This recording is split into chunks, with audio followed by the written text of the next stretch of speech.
What is good, guys? This is Ade Sunusi from the Art Meets Culture podcast. Welcome to episode 33. It is a pleasure to have you all listening in again.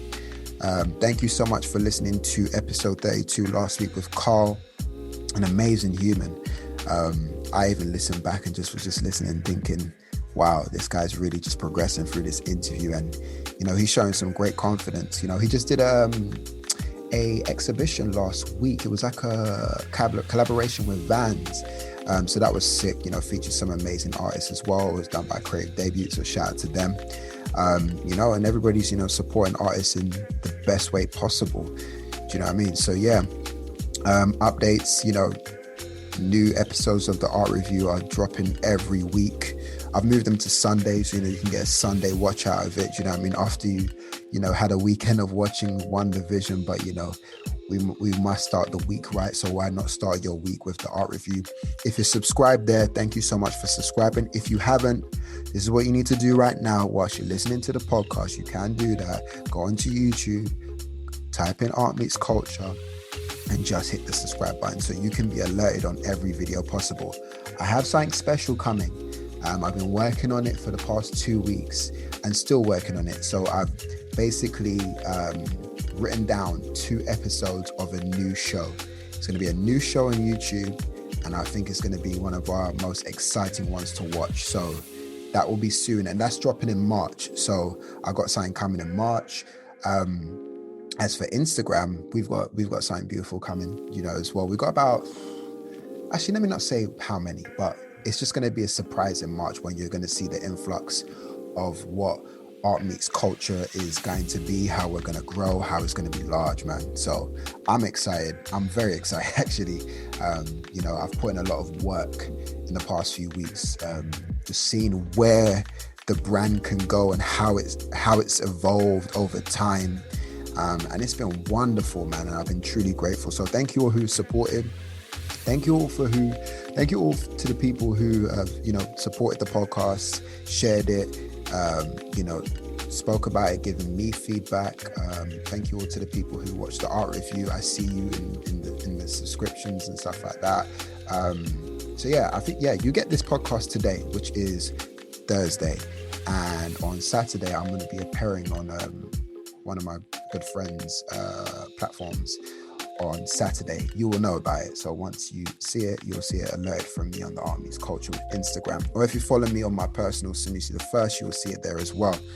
Okay, so now we are going to get into episode 33 of the Art Meets Culture podcast, where I have a dope guest. Oh, mate, listen, I have amazing guests, you know what I mean? But I'm always surprised by their approach, and I'm always, how can I put it? I need to find a spot on word for this, but I'm amazed and I'm always excited to see the progressions of people who take that brave step. That's what I wanted to say. I got it. So anybody who's excited to take that brave step is always, it's amazing to me. And when they tell me what they've gone through, whether it be mental issues, fear, or anything like that, it's the brave steps they take to make things happen. And my next guest, Xavier, also known as Xavi Art, he's an amazing guy who has gone through so much, in his past, and he's used art as his therapy. Not many people want to talk about therapy and therapists. He definitely goes down into it in this one, and it's a 2-hour episode. So it's a beautiful 2-hour episode. I never usually go like more than an hour, or I do an hour and a bit. Do you know what I mean? But I felt at this time, it was very important for, people of color to hear this podcast and understand, why therapy helps, and the stuff that you've gone through, So yeah, he goes through everything from his solo exhibition at the XO, I was going to say XO, not the weekend, XO Tower, his coverage of BBC, his donations to Black Minds Matter, the fashion line, Pledge Allegiance, and the podcast, This Could End Terribly. So he's a man who's doing many things. He's got a great team. that supports him in whatever he does. And I've met them, I've seen them at the shows and everything like that, and it's great to see. It's great energy to have, do you know what I mean? And I always applaud people who work at that. But yeah, now to our, what do they call it, our plugs. No. Rewind back before we go into the plugs of the tags and everything like that. So Ugly Dogs Don't Cry, that is my mentor / great friend Dee Armstrong's book. If you're not an avid reader who wants to read on a day-to-day, the audiobook is out.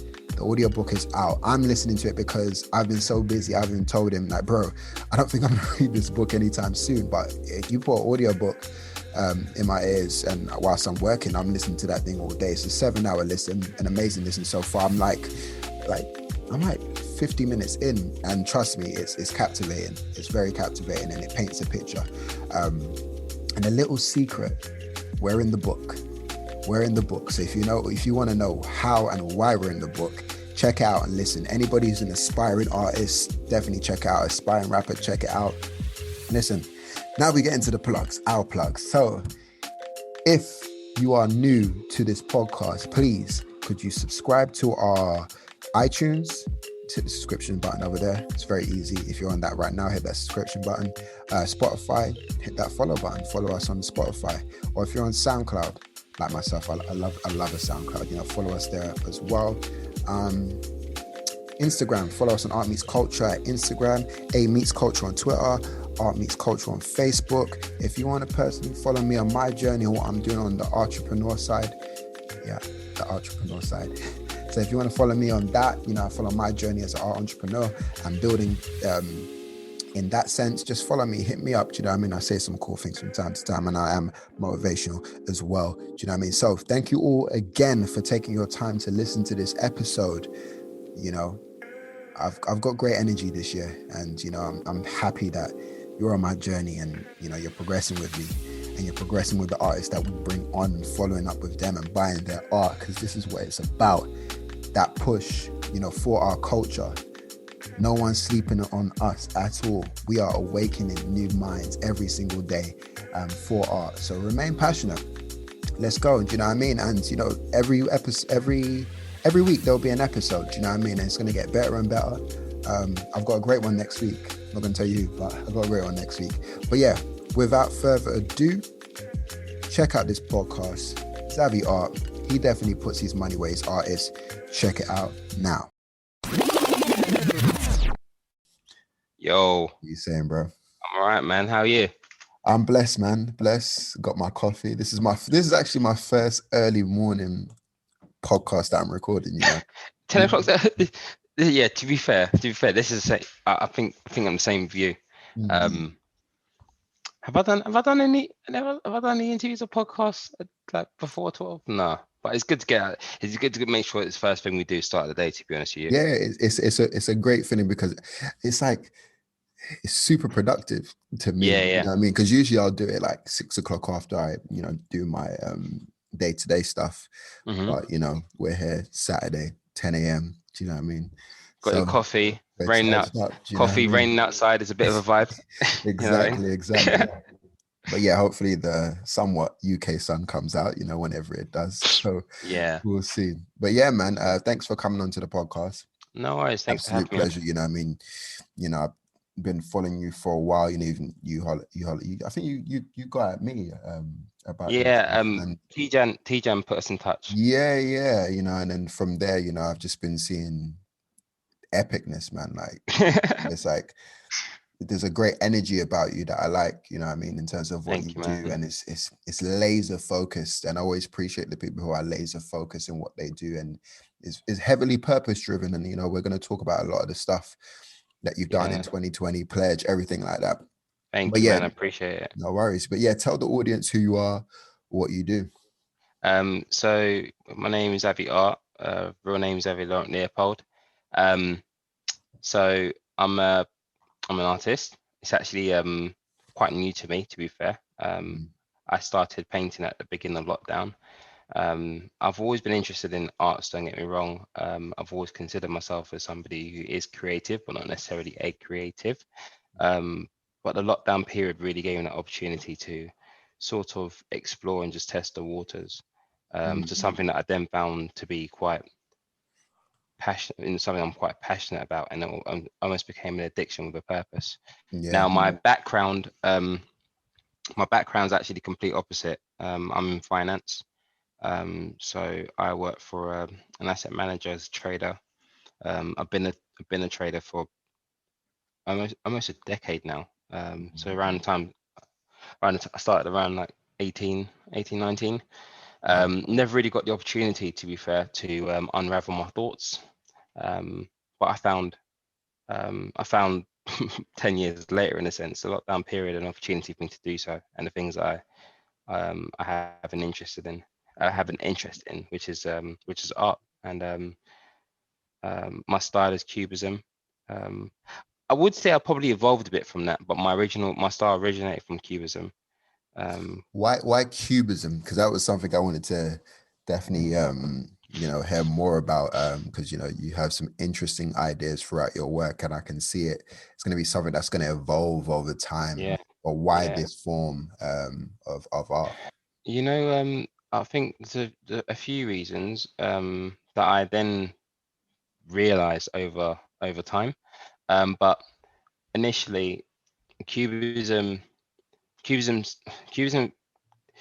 So people like the likes of Pablo Picasso, they went through a period where they were probably most known for their what he style of work, which was cubism. But that actually stemmed from his influence on African arts. Yeah. And I feel like subconsciously growing up, come from an African Caribbean background, a lot of like, example, we have like masks and stuff Yeah. on the wall in our parents' home and our auntie's home. They tend to be quite very much like also from like a cubism sort of style, Yeah. in a sense, with this with the use of straight lines and shapes, and making sculpture out of it or painting out of it. Now I feel like that's probably something that I just picked up on in the subconscious, and that's sort of how I then developed my style of like doodling, not realizing that my use of shapes, my use of angles, the simplicity with it, but at the same time still capturing detail, was very much like associated more with the style of cubism. So Pablo Picasso is one of my idols, in the sense, in the art world. He always has been, along the likes of Jean-Michel and a few others as well. But I think it just all tied together for me. And there's that element of, you're still using like geometry, but at the same Yeah. time, you're still using that geometry, but at the same time, it's been made in the most simple and direct way. And I want my work to be my work tend to have a direct message, Yeah. so it's all fits in. And also on the intro, so I'm a trader, I'm an artist, I'm in design, fashion, co-designer of a clothing brand and creative brand, Pledge Allegiance, and I'm also 1/3 of the This Condemned Terribly podcast. Yeah, bro, you're doing a lot, and The, it's great to see, and it's great that you're keeping yourself active, especially during this time. Do you know what I mean? Everyone's kind of just either slowed down, lost jobs, don't know what to do, yeah, but you made sure you kept yourself busy in a lot of places. had to be, man. I can't really I don't really work well being idle. Yeah. And not to say that some people do work well being idle, that's not the case, but I just literally, I find that my brain's always ticking, and I always have to have some sort of motion going on. And I think this is also a really perfect time. A lot of these things a lot of things that I do actually probably were born within the pandemic and within lockdown. Yeah. And I really feel like as the world slows down, many of us use it as an opportunity to speed up with whatever we're interested in or whatever we've been procrastinating in. And it's probably the best time to experiment, more than outside of a lockdown period, when normality is there and there's a lot of distraction in the outside Yeah, world. 1000%. And that's a conversation I had with my brother yesterday, actually, ironically. Really? Where I was Yeah, just yeah. telling him like, because we've got friends who do music, and Mhm. none of them are putting music out, and we're like, this feels like the best time to drop music. You ain't even got to worry about shows right now because Yeah, yeah. everybody's in festivals every day. They just cancel Coachella. So I'm like, Mm. imagine just dropping music every week or every 2 weeks. Yeah. It gives you, like when we first listened to like a Frank Ocean or a Drake or a J. Yes, yes, yes, yes. When it was just like, oh, I can't wait till these guys have a show. When are they going to book them? Like you can create that feeling by just dropping this music. But I don't know. People are just still thinking it's still like I know. Like a recess or yeah. lockdown, and I'm just like, no, it's a different time, but it's the best time to do everything you can. So when it does open up again, Yeah. demand is a little bit different because you're at the top of things. You know what I Yeah, mean? and you have like it then almost becomes right like I would say like a lockdown memoir, you know, Yeah. like this period captures the artist, Actually, whereas in, that right there, what you just said, a lockdown memoir. It's just like, and it's just like when you look back at old art pieces, said this is the Renaissance exactly, period. Now this is the quarantine period. What did you create yeah, at that moment in time? Like, how did you capsule this moment? yeah, exactly, man, and I feel like that's whether it's you're a musician or whether it's an artist, I feel like it's just a good time to. It's probably if you are doing things, or you are trying to make your steps towards things, or putting more of your passion into areas that you're interested in around this period, you're going to look back at it and literally remember that being the lockdown period. And that's and for example, even in my work, like my early pieces of work around from April 2020. The first lockdown period, so I think it was like around from March to June, I think, or something like that, right? And I'm looking back at my pieces, and I've got pieces like the the Michael Jordan piece. I think it's that one's called Hard in the Paint, Yeah, and that really I'm looking when I look at that piece. Not only do I see an icon that I've drawn in my style with a goat's head and like gold background, I see a period where the Last Dance. yeah, Um, the Last Dance came out on Netflix and everybody's watching it. So you know what yeah, I mean? So it's sort of like it logs certain stages of where we were at yeah, during this messed up period. exactly. Um, so yeah, man. So how have you been? Bro, I've been good, I mean, I'm glad you got this podcast like back in motion yeah, as well. yeah, man. Like, it's Good time for it. good timing. Ironically, I did it the same time we just began the lockdown, so Mm, it's like it's gone a little bit full circle. yeah, But I think my last episode was either in October and September. I just then decided, I'm going to take a little bit of a break. So because in my brain then, not that I predicted it, but I kind of just felt that this might go again beyond another year, and maybe we will have like some normality by 2022. So I said, yeah, okay, cool. What is the plan for this whole entire brand? What we're going to do? Before, we solely just relied on events. It was just, let's do events and that's that. But based on research and how the world was working and how I've been working in digital media, social media, content yeah, creation, I was like, I've got to change this, man. And I believe this brand can take another a step to what it should be by mm, doing different forms. I'm looking into quite quite a few new things now, and I've just yeah, literally mapped out the year. yeah, I'm very anxious to get everything out, but I'm just like, just take it one step at a time. Just bring the podcast back, do the art review, and just take it step by step. But yeah, 2020, as much as it's been probably one of the wildest years, and a lot of deaths, rest in peace to people who yeah, lost their lives. People definitely, lost their jobs, obviously people going through their mental health issues and stuff like that. especially um during this period. yeah, it's just, I'm actually thankful, do you know what I mean, because it could have gone left at any point. You know what I mean? So but I'm pretty much thankful for how the year's gone. Do you know what I mean? Definitely, I man. was lucky enough to come to your exhibitions as well and stuff like No, that. So, thank you. I'm quite grateful to that. If anything, I'm quite grateful of what's been going on. So Yeah, no, I hear you, man. You know what's so crazy? I just when you were talking about about regarding events and stuff. Yeah. I remember, I think probably one of my first art exhibitions that I've been to in London, like in terms of like created by a Black person as well, was yours. This was years ago.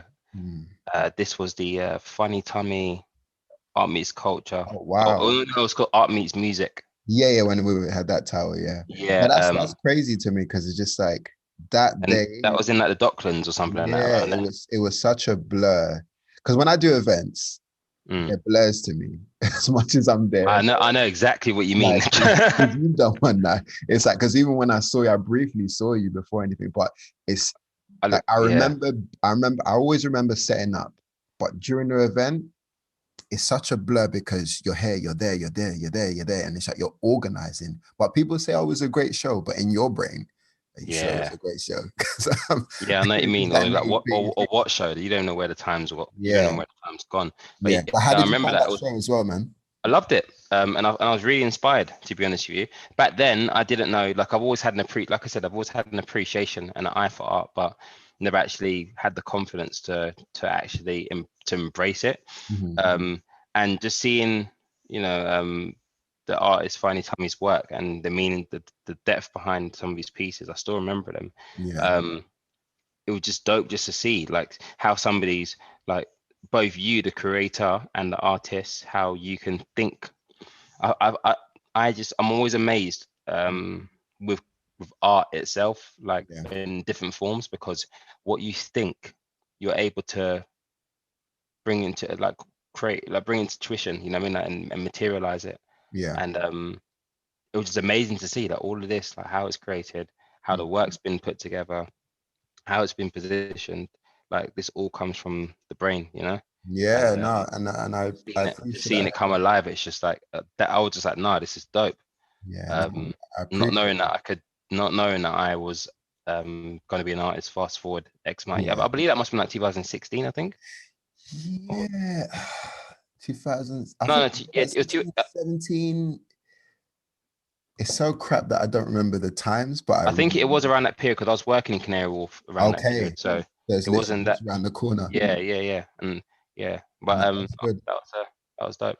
Yeah, man. Nah, it was a great evening, and probably one of the best exhibitions that I've done so far. I think that was like the first solo exhibition that I done, and my team done at the time, Yeah, because we were always predominantly just doing group exhibitions because I really just wanted to give a lot of artists a chance because again they weren't getting a look in, even if they were doing art events for a brand. The brand would 9 times out of 10 just say, oh yeah, bring your art thing, be in the corner, go do some graffiti in the corner or do this mural. And I don't think it was appreciated long term. yeah, And I always wanted to do something to help these artists be appreciated long term. So from the events now evolved into the podcast, going into a solo exhibition, it's like you almost become more detailed because you get to work with an artist one-on-one, with their ideas. Funny Time had crazy, amazing ideas at the same time. And it was interesting getting to know, okay, he wants it like this, or he wants it like that, or he doesn't want this. yeah, Usually we would have music performers, but it was like scrap the music performers. And for me, it's just like, no, but I want music performers.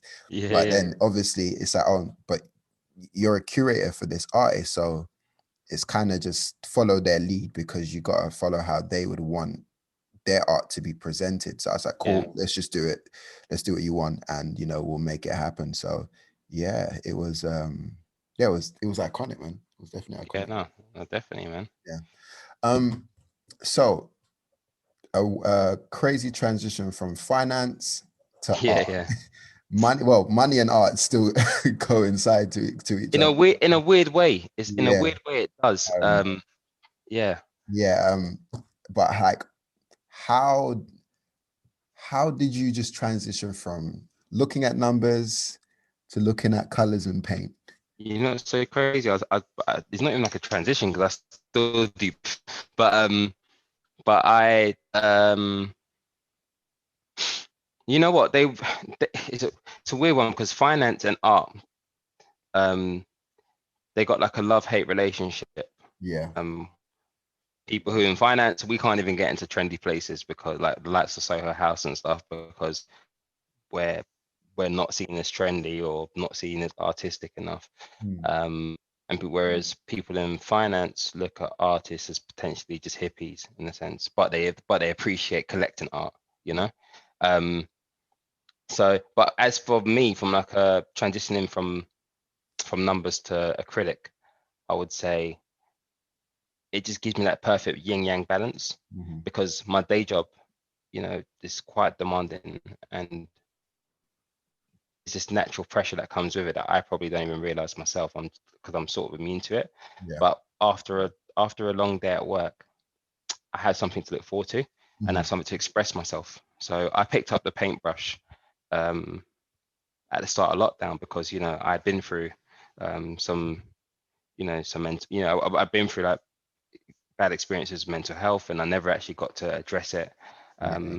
I had finished my therapy before lockdown, luckily, but I still thought there's a lot more that could be done, and I use art as an expression to sort of unravel my thoughts and explore my random, some could say tapped brain, you know what I mean? Yeah. And um, so that for me, art and finance gives me it's like a perfect balance for me, Yeah. one, I'm equal, I don't get me wrong, like I'm just as passionate, I'm very passionate about finance and, well, trading, my role basically, Mhm. but at the same time I'm really passionate about art. So I've got something to always look forward to. I have an outlet to express myself, Yeah. and it just sort of breaks up the day for me, and it just helps. And I can switch between the two brains between the two brains quite easily, because it's just that thing. It's just a multi-asset, sort of multi-asset, multifaceted trait, Yeah. um, that I've always had since a kid, in terms of like looking, not really limiting like my way of thinking, or my productivity. Mm. I use this analogy, and I'll talk up. I think I'll mention it again later on when we talk about some of the things I've done.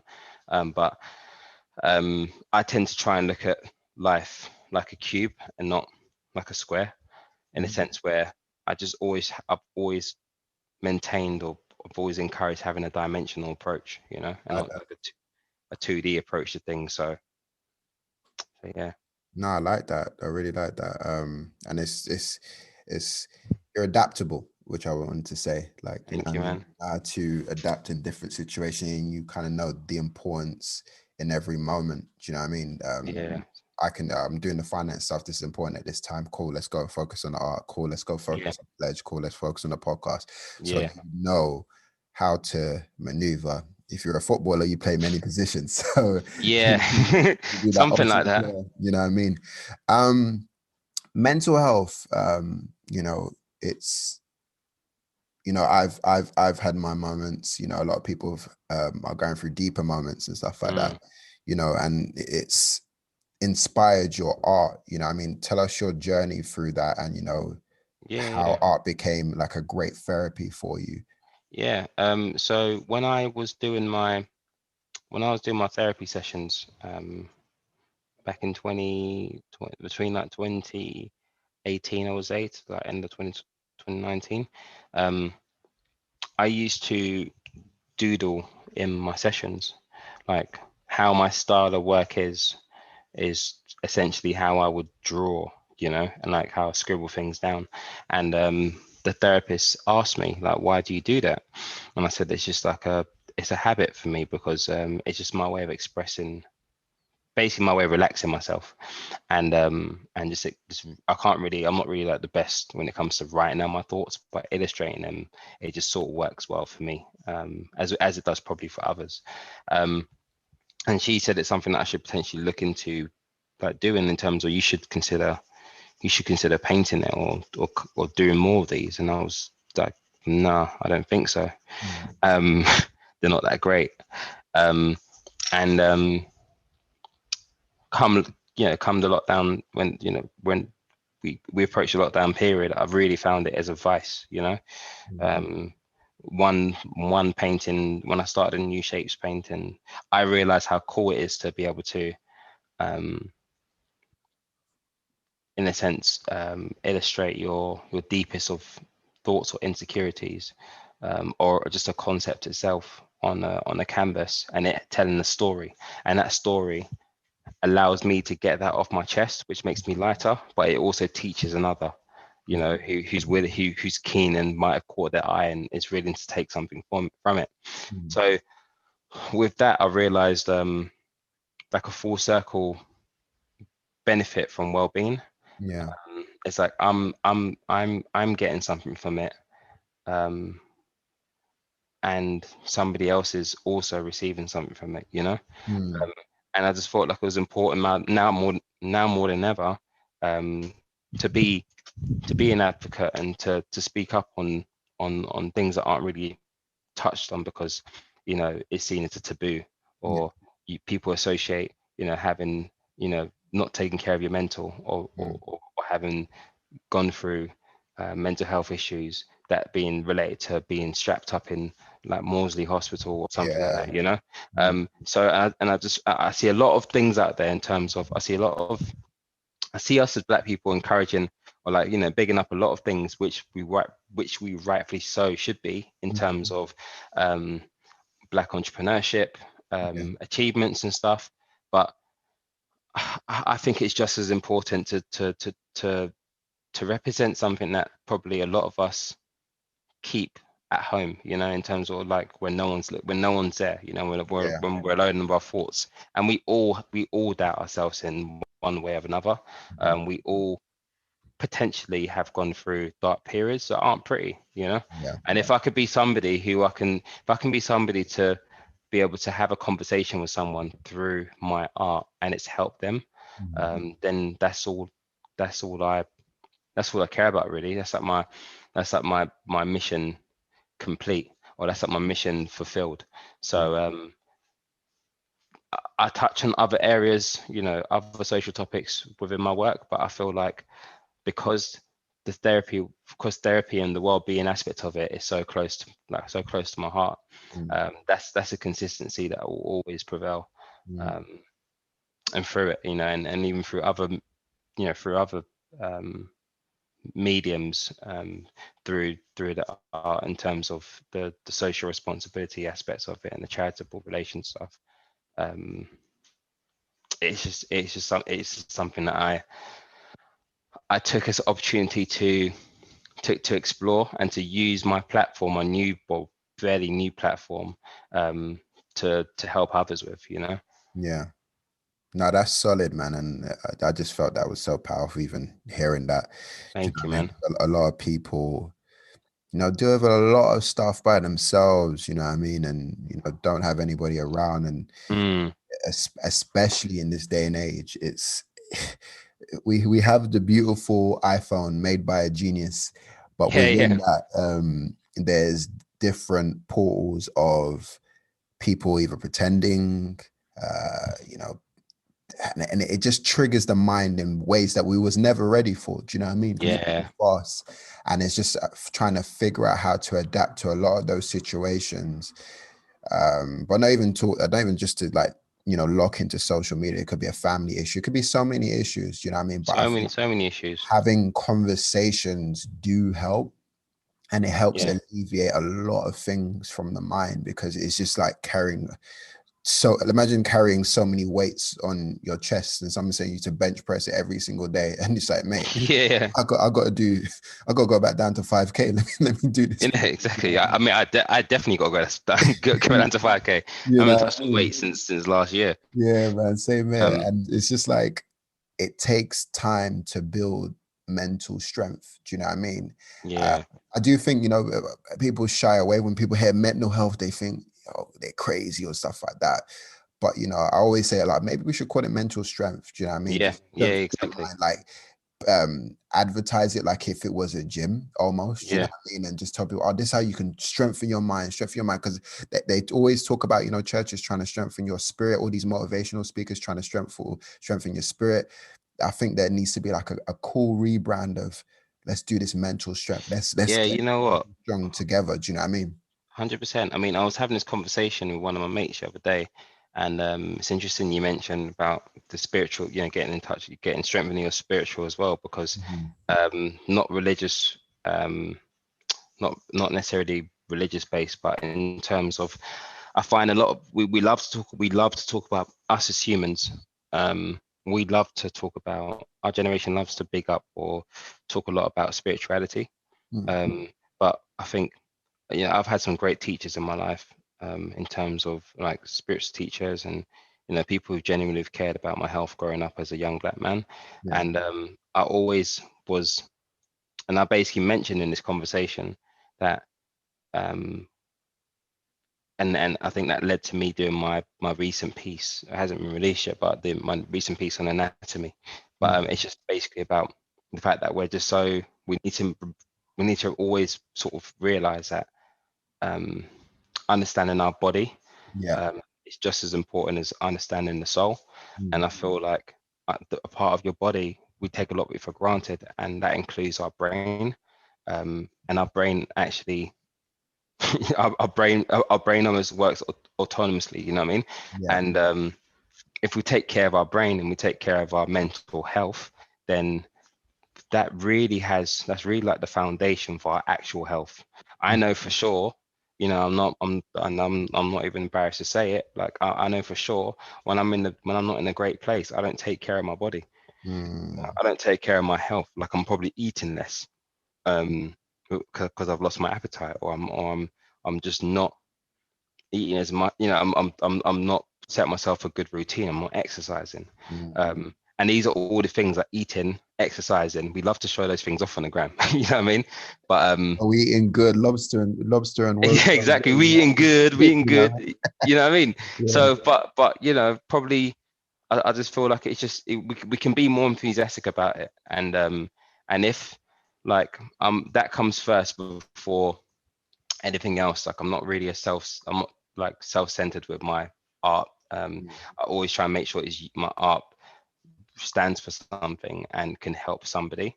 um and it seems to be working for me. uh Working for me, and working for the audience. Yeah. So yeah. No, that's solid, man. You know, you mentioned, you know, you went to therapy. I mean, if you want to touch on it, you know, feel free. If not, I respectfully understand. But if you want to tell us why Yeah, you went to therapy, but also tell us the importance of therapy at the same yeah, time, for those who want to yeah, hear. definitely. Yeah, so I went through depression, without even realizing. And you know, obviously, for those who come from African or Caribbean background, Oh yeah. sometimes words like depression and stuff, um, you know, we've been grown up to believe that all black people are fine. Mm, You know what I mean? You say you're going through things, or you might be doing, no, you're fine. You know what I mean? That's what we're told. So I was a bit stubborn with it. But through time, I thought it was necessary for me to actually start it. And that's because of a few things. So I grew up in a divorce. I grew up in a divorced home, I would say, and I saw a lot of things along the way, and I never actually that I never actually dealt with. You know, I never really understood it, to be honest with you, to deal with it. Um, my best friend, Ria McFarlane, he he was shot dead, on in September the 6th, 2010.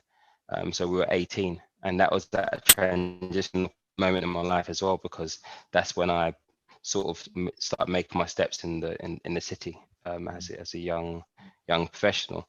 Um, so just remember what I've told you so far. So like, I grew up I had a rough time growing up in the household, and never really dealt with things, as I could have, you know, had I been more enlightened with these things. But we're young, you know, so it's different. yeah.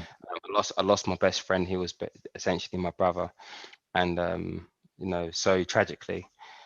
And I had started my journey in the world of finance, which was a lot of pressure. And I was working my first job as a junior trader.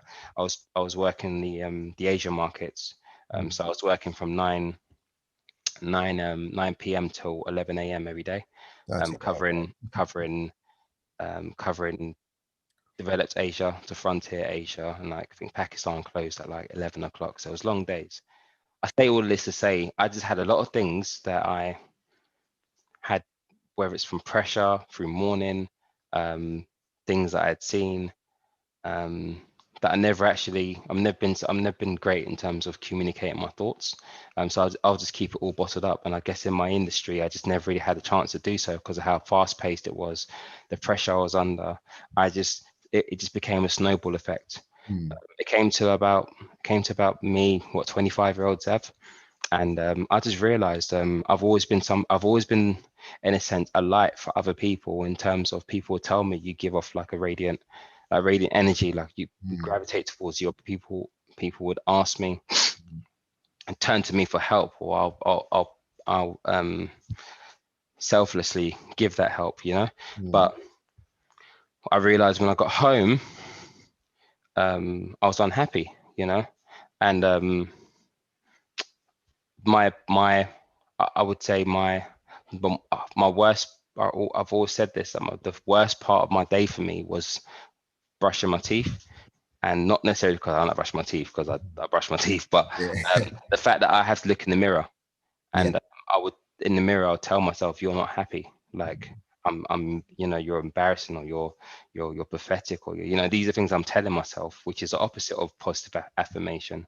And the thoughts just got darker and darker. And I thought, you know, through work and stuff, I had the right facilities to seek therapy. And I went for it. And it was kind of weird at the start, to be honest with you, because it's like I'm talking to a stranger about my business. You know what I mean? And growing up, especially from South London, you don't just share your business with anyone. But over time, it just became dope, because it's sort of like I'm just having a conversation. And I felt like sometimes it didn't feel that different to a conversation I have with one of my bros. You know, everyone's got a set of friends that they can confide in. You know what I mean? I hit you up. Oh, Ade, yeah, I'm going through ish. You got 5 minutes. You got 10 minutes. You got 2 hours. You know, I need to chop up with somebody. But it was just dope, because this person doesn't know me from Adam. But this person is a professional who can help me unravel my thoughts and make me feel comfortable. So when that stopped, when the course finished, I really felt like it benefited me.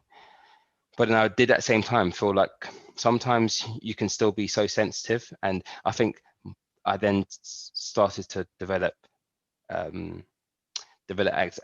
symptoms of anxiety, because every time I'm being upset, I was just so scared to think or assume that I'm going to be running back to like a bad place, you know. So art really relating it back to the art, it really has been the best thing for me, because every time I still have my roller coaster moments, like like a lot of us do, but I feel like I have some sort of outlet to fall back on, you know. And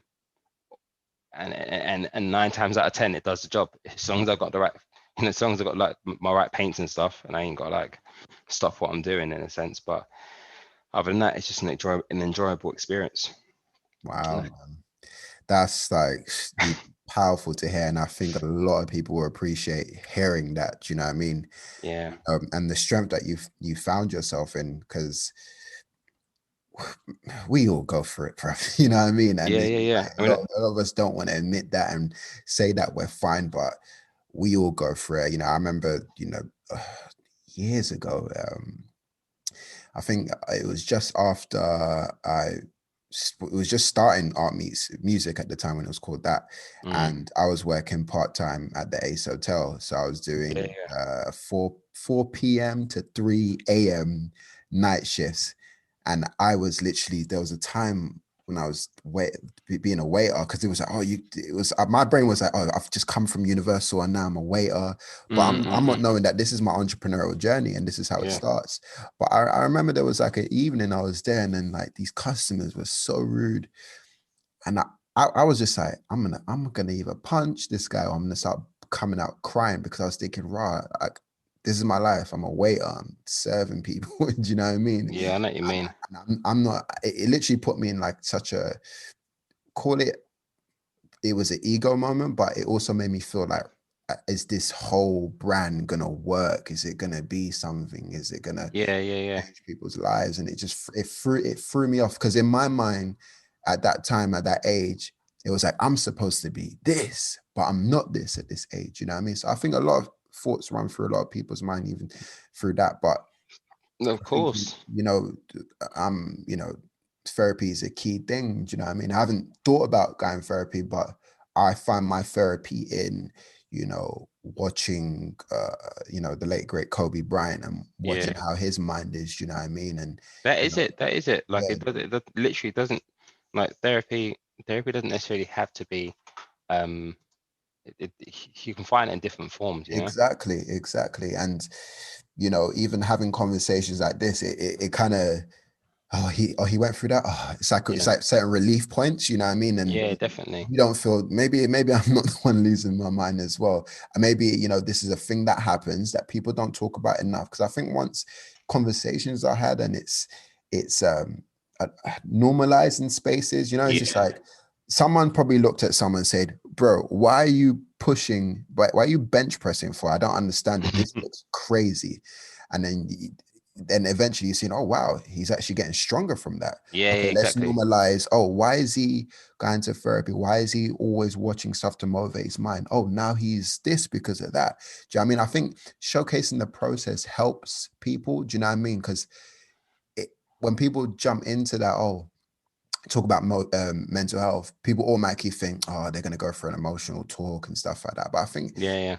it's the hardest part to talk about that, because once we get past talking about the pain and the hurt and the struggle, obviously we're thinking about going towards the strength, because that's the destination. Do you know what I mean? It's not Yeah. to speak about it to go into some form of more more of a downer. It's like, no, we're trying to get out. We're trying to get up. That's what we want to do. So, Yeah, no, it's definitely. powerful, you spoke about all that, and I appreciate that myself personally as well, and I'm sure the listeners do as well.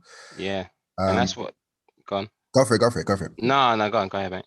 No, I was literally gonna, hop into your solo exhibition. I want to talk Yeah, about more about yeah. that. But if Yeah, you want let's to do it, add man. more into the, No. It's cool. It'll tie in with the solo exhibition anyway. yeah, So it's but all yeah, good. I mean, solo exhibition, I came there. I mean, I had so much on that day, but I'm happy I came and Yeah. saw the exhibition, saw your people. And when I came into the room, and I always feel it when I go to certain exhibitions, it's just the love and support and the energy. Do you know what I mean? Yeah, it was powerful. Like, I will touch on your team as well, after this, but like, the energy from me coming in and being greeted and seeing the work, and seeing you just have discussions piece by piece. Yeah. Usually people will be like, oh yeah, are you right, a great exhibition. But it's you gathered a great amount of people to talk about each piece. Yeah. Even I saw you even talking to, I think it was a couple or a group, and you were talking to them about Chadwick Boseman, Yeah. but the way you spoke about it, it's like these people, that they didn't know who Chadwick Boseman was, but you were presented them. This is Chadwick Boseman. He Yeah. did this, he did that, and I think yeah, you did a powerful thing. But yeah, tell us about Thank that you, whole man. entire solo exhibition That was during during COVID and stuff like that. But yeah, yeah, go. that was insane. So so I when I started when I started painting, I started I started getting through them, I started getting through quite a bit of work. Literally, it's like non-stop painting. That's all I would do when you call. If I'm not working, I'm painting. And like I said to you earlier, my work is literally like an illustration of my thoughts, and they always have a stand-up and honest message. And I noticed that over a few months, I think over like my fourth month, I think I might have had eight paintings by like 3 months in or something like that. And and people always say to me, your work really like touches home, or I really feel like I've been seen, like I really feel like I'm not the only one, or all these different positive like the messages I'll get from people that I know and people I don't know. And I felt more like that sort of level of influence, not like influence or anything like that, but just I felt like through my work, if I'm able to have an influence and have a social responsibility for others, why can't I showcase this? You know, like a free exhibition for people to come down. Hopefully, at that point, at that point, I did I couldn't predict lockdown period as such, but I thought I don't think boy I was wrong though, but I said I don't think COVID's going to be around in October. um I think it'll be gone by then, so I'm just going to book this in. So with that said, I wanted to do it, you know, I actually wanted to do the exhibition in December, only because I was thinking about like Christmas, the Christmas period and people being off. But then I remembered that like a lot of the messages I'm trying to drive home, which is things like Black empowerment, Black history, leadership, women equality, um, mental health, all these different things, but a lot of them were very much for our, you know, for Black people in a sense, right? I really thought like we need a lot of this pep talk, more than anyone, especially right now, you know. So I thought October is a dope time. My I've been to the Oxo, the gallery at the Oxo, a few times over the years, and I've always loved the space. I've always loved what the type of work they have. Like sometimes in Black History Month, they have like a Windrush exhibition and stuff like that. I went to, I think I went to an artist's exhibition there, like probably 6 years ago, and I just really like the space. And I'm from originally I'm from SE1, so my mum lives in like Borough, like near Elephant and Castle. So I thought it would be so dope if I were to do an exhibition, it would be so dope. Why not do the exhibition in basically my hometown postcode? Um, so yeah, I applied for it. I was very honest, you know. I basically said that I'm new to the art world. I've at that point I think I only had 8 pieces, but I spoke about the things that I want to, what my mission is, and the things I want to take, you know, things I want to drive home. And I promised them that look, and I didn't even know that, I didn't even realize this. I forgot until the Oxo Tower reminded me that I said to them in the email, because you have to like do like a presentation, or they present your work to the board and stuff, and the reasons why. It's not like just a process of like you pay for the space and that's it. They just need to see if you're the right fit and what you stand for, and if it's on brand and not on brand, but like, you know, if it's for good purposes and whatnot. So I promised him that by the time I do this exhibition, this was around like, I think I applied myself around June, and I said to them, like, I promise you, by the time we do this exhibition, I'll fill up every single wall. And when the exhibition came around, I think I had hung up 28 pieces from 8, you know. And I just really, when I found this out after the exhibition, I probably got emotional about it. I was like, I literally bet on myself in a sense. You know, in terms of securing a space, I once I went through the application, I put my deposit down and stuff, and I thankfully I managed to. I spoke to my work about it, because obviously if I'm putting myself out there as a potential public figure, and obviously having my art as a business, you have to declare those things through work. But they really supported my my plans, and they really admired my passion for it. So I was fortunate enough to have my deposit returned back to me, and my company took care of the actual venue. Everything else was, you know, everything was like basically taken care of by me, apart from the actual venue space. But it allowed me to then look at other areas. I didn't just see that as, right, I'm going to have a free, I don't have to pay for the actual venue or the space. I thought I can use this as an opportunity cost, or like, you know, to focus on my next mission, which is raising awareness on Black Minds Matter. Black Minds Matter UK is a charity who they provide therapy to individuals and families who have been through depression, Black trauma, and other areas as well. So people who can't afford it, they have a really good platform and a really good operation to provide therapy to these people up Yo, to plug that heavy, man. I want to get yeah, man. everybody the website. Yeah, 100%. So I think if you go on my it's their Instagram is blackmindsmatter.uk. Let me just double check if I got that correct. I believe so. And they were a charity that I carefully selected, and I was really passionate about their mission. And especially if we're already people who are very stubborn, if we're people who are stubborn to talk about mental health or even seek therapy. It took me a long time. I should have seen therapy a long time ago, but I never did until my late 20s. And they provide you with therapy with Black therapists. I just thought that's just dope, you know. So essentially, the Instagram handle is Black Minds Matter UK. So they provide free mental health resources and therapy for Black trauma. And I just think it's beautiful. I think it's amazing. Now, with that said, you know, I decided to raise raise money for them, and using my financial background, my background in finance and the corporations that I have relationships with, like the big investment banks and stuff.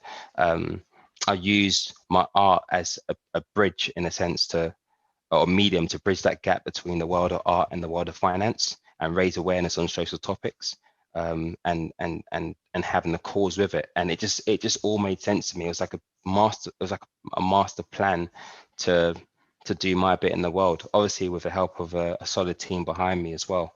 But yes, I've raised north to £5,000 for the Black Minds Matter charity. My donation page is still up. I'm going to close it off soon. Just, you know, I think it's time to. I think the momentum that had a really good momentum with it, and I feel like I just want to give that money to the charity.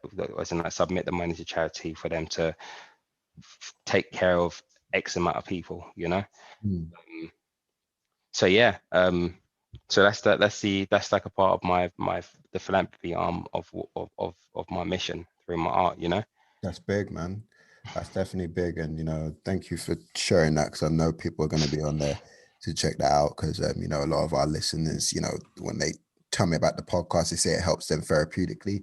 Yeah. Now finding another outlet for it, you know. Yeah. This is something that, you know, that will encourage and help them. So thanks for sharing that, man. No, definitely. Thank you. And thanks to anyone who listens to this and might need it in terms of Black Minds Matter. Yeah, check them out. Yeah. So yeah, that's back to this. Yeah, and also in regards to the exhibition, I thought to also do workshops with kids.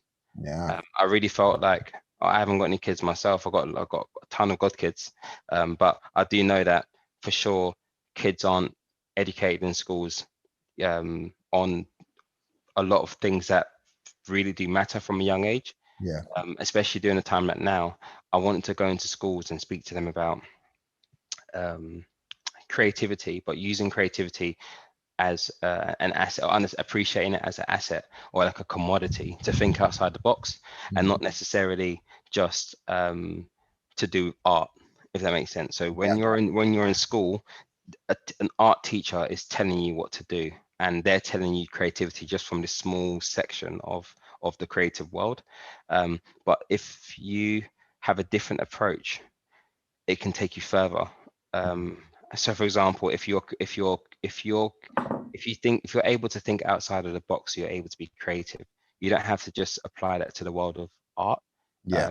That think outside of the box approach, I apply that to trading, or you can apply that to you being a creator, or somebody in the world of engineering could apply that to an idea that they have, you know. But that all starts from from education from as a kid. Yeah. So the I Can workshop, obviously named it I Can after being a big Nas fan, Mhm. and his song I Know I Can. Yeah. But the I Can workshop really did. I really want to make sure that was tied into the exhibition, to educate kids about Black history and creativity, but Black history not from a slavery perspective, but more from a heroic perspective. So, of course, I Powerful. brought in Chadwick Boseman. I have a painting called Long Live Harriet, which is on Harriet Tubman. Mhm. Um, and I spoke to him about who these people were, Yeah. because I'm tired of it being. I was always tired of it being Black history, and they switch on Amistad or the Roots Yeah. every year. Like I'm tired of it. There's so much more. I think now more than ever as well. Mm. There's so many heroic Black people that are doing really, really good things that should be in the history books. Mm. The names, like current alive ones, let alone people those of the past. Yeah. Um, so yeah, so that was basically it, man. The Xavi Art exhibition was born, that came to life in October. Mm. Um, Surprisingly, I had 'cause obviously you had to like log everybody who came through the doors. Yeah. I had about 1,000 things, about almost 1,500 Sick. people go through those doors over like 3-day period, and Sick. it was just a whole vibe, man. So there was that. There was um, the raising awareness on Black Minds Matter, Mhm. and also the creative workshops going into primary schools, was all during that period. Mm. And, No, you're bro, you're a G. That's that's what I'm saying. Do you know what I mean? And I thank you, made man. sure I got there. Do you know what I mean? Briefly saw you, but Yeah, yeah, yeah. again, coming there was it was important to me because of just your vibe, man. Like you're a solid human being. Do you know what I mean? And I Thank you, think man. you know your art has messages in them, Yeah, and I'm a fan of messages and stuff that gives me a feeling that makes me think, you know what I mean? yeah.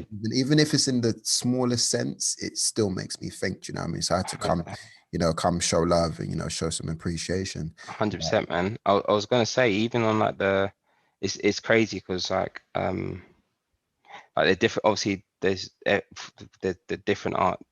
All artists have different styles and stuff. Yeah. But like um, I'm just so happy that I was able to find my own style of painting Mm, and have a consistent message through it, which is so my work glows in the dark, right? mm, And all of my pieces glow in the dark, and that actually people love to see it, but the message behind that is even deeper for me because mm, when I was going through hard times, my mum told me, that star can't shine unless it's been through the dark. mm. Um, and you can even ask Tijan, right? Yeah. Big up SJ, by the way. Yeah. So you can even ask Tijan, like, so Tijan and I go way back. When I was when I was living at my mum's house, I used to have glow in the dark stars on my ceiling, um, and it just used to always give me that comfort. So when I started painting, it's like a light bulb moment to me because I always want to make sure that people are encouraged and uplifted whenever they see my work. Yeah. So a star can't shine unless it's been through the dark. I thought all my work has to glow in the dark because when the lights are off and it's dark and you're by yourself, I want to let you know that one, somebody's always looking out for you, Mm, and two, you're going to be shining the brightest. Like you'll be shining the brightest if you're going through a dark period. You're mm. permitting that you come out the other side. Which is what we hope for everyone. Now that's really sick. I mean, I definitely love the idea about, the painting still showing importance in the dark. Do you know what I mean? It sort of reminds me of, I haven't fully seen the movie, but I think there was like a few bits in like the Da Vinci Code where Yeah, Da Vinci will do something about people will look into it if they use UV light, they see a message within it and stuff like that. Do you know what I mean? I think, that's something that, you may use to evolve in terms of yeah, yeah, spreading awareness and messaging. I thought of a sick idea, but I'm not going to say it. But we'll say it off air. yeah, yeah. I mean, that stuff that could be done in terms of messaging, delivering something. Just imagine, like, you know, you did a painting based on, you know, police brutality and stuff like that. You can Mm. have a happy policeman, you know, shaking the hands of certain individuals, and then you turn the lights off and you just see a madness, you know what I mean? Like stuff like Yeah, that. yeah, yeah. Like those Proper sick. yeah, you can see the levels of where, you know, you can take it. But I have Yeah, yeah, more 100%. ideas, but like I said, I'll No, no, no, that's yeah, no, 100%, bro. Like it's and that's the thing. Like, this is only, it hasn't even been a year. yeah. It hasn't even been a year yet for Xavi, like for me as an artist. So, but one thing I do notice is that brush, like stroke by stroke, you know, one, obviously naturally you become a lot more confident in your style and your work and your craft, but the ideas and the direction and my inspirations just are always shifting, Yeah. and forever evolving. So yeah, so over time, definitely there will be times like that's a sick idea. You know what I mean? There'll be a lot that and more that might be experimented with. You know, Yeah. and I feel like even on that on the experimental level, I think um like I'm only have only recently, I would say, over the past few months, started to connect with other artists, Mm. and that's something that um, I think we don't really talk about much. But like it's sort of like you get a comfort from it, but at the same time, you know, an awareness from it that, you know, sometimes we do sometimes lack confidence in experimenting with different things, or pushing ourselves, or trying out new styles, or trying, or maybe your message might be different, or you might want to have a consistency of your message but have it wrapped up in different forms, you know.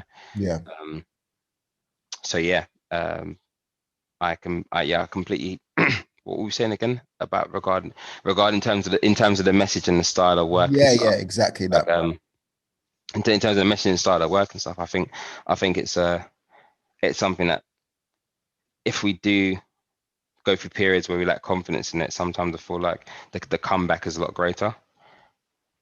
In the comeback's a lot greater in terms of like your approach to it, or you might realize that over time, or over you want to try out different methods, and you want to try different methods and different forms of how you can evolve your work. And I find that when I've been speaking to a lot of artists recently, that we're all sort of going through the same period, same thing, especially during this period of lockdown, you know. Yeah. It's like everybody's on the same playing field, which is interesting, because again, you get to see, you know, what people are going through. You become more direct in conversation. Oh, you're going through this too, and then you see how you can assist each other Yeah, appropriately for the bigger picture, you know, to support each other. So yeah, man, that's solid. Um, your team, again, you know, I mean, they did an amazing job with you, and you know, yeah, they yeah. encourage you. Well, like, who does your team consist of? So And my you know, team. So I'll tell you what, my team's like a family to me, man. And literally my sis. So I have a few people. Well, when I say it's a I would say the core Xavier Art team consisted of family and close friends. You know, like my sister Natasha comes from a communications background. So um, and she's been doing it for, you know, she's been in marketing and communications for a long time, and I'm fortunate to have her as my big sister, but somebody who's got like my literally, I got her full support. mm, So in terms of um I'm not the most I'm not, it might look like it, but I'm not, I do a lot of things, you know, but sometimes I can get a bit overwhelmed, and I'm not as organized in terms of timelining things, and you know, knowing how to plot things out and working backwards, especially that's needed when you're doing an exhibition. mm, But my sister just handled it like a G. Like, you know, she said, look, I helped you out with communications and then coordinating things. You know, I remember we sat down in prep when I was telling her, I think I was telling them my idea. I was saying, look, Tash, I've got this idea. I want to do an exhibition. This is where I'm going to do it. I've already applied for it. Oh, I think I had got this Oxo Tower. I got the Oxo Tower space, mm, and then I told them I didn't want to jinx it. Um, so I didn't say anything until I got it, and we sat down in Pret along the river, and we just mapped out a plan, you know, yeah, and also one of my friends, Gabriel, as well. Guess Gabriel has done. I think Gable's, he's contributed to creating a gallery space in the past, and I think we drew even closer during this period. So so he coordinated everything. You may have saw him at the exhibition. He's wearing a New Era hat the whole time, and it's behind the till. So he literally, it's a G. He's like the most like organized person. Like I'm like one of the most organized boys I know, and almost like basically like in a sense he managed me during that period. Um, and he was really good with his client communications, and put things together in that sense. And also you've got Raphael Depar. He's actually one of my long time brothers. So he has Depar, he has from Depar Gallery to Depar Chocolates, and he's somebody who also creates gallery exhibitions and stuff for his clients. But where me and him are brothers, and he just wanted to see me do well, I would always lean to him towards advice.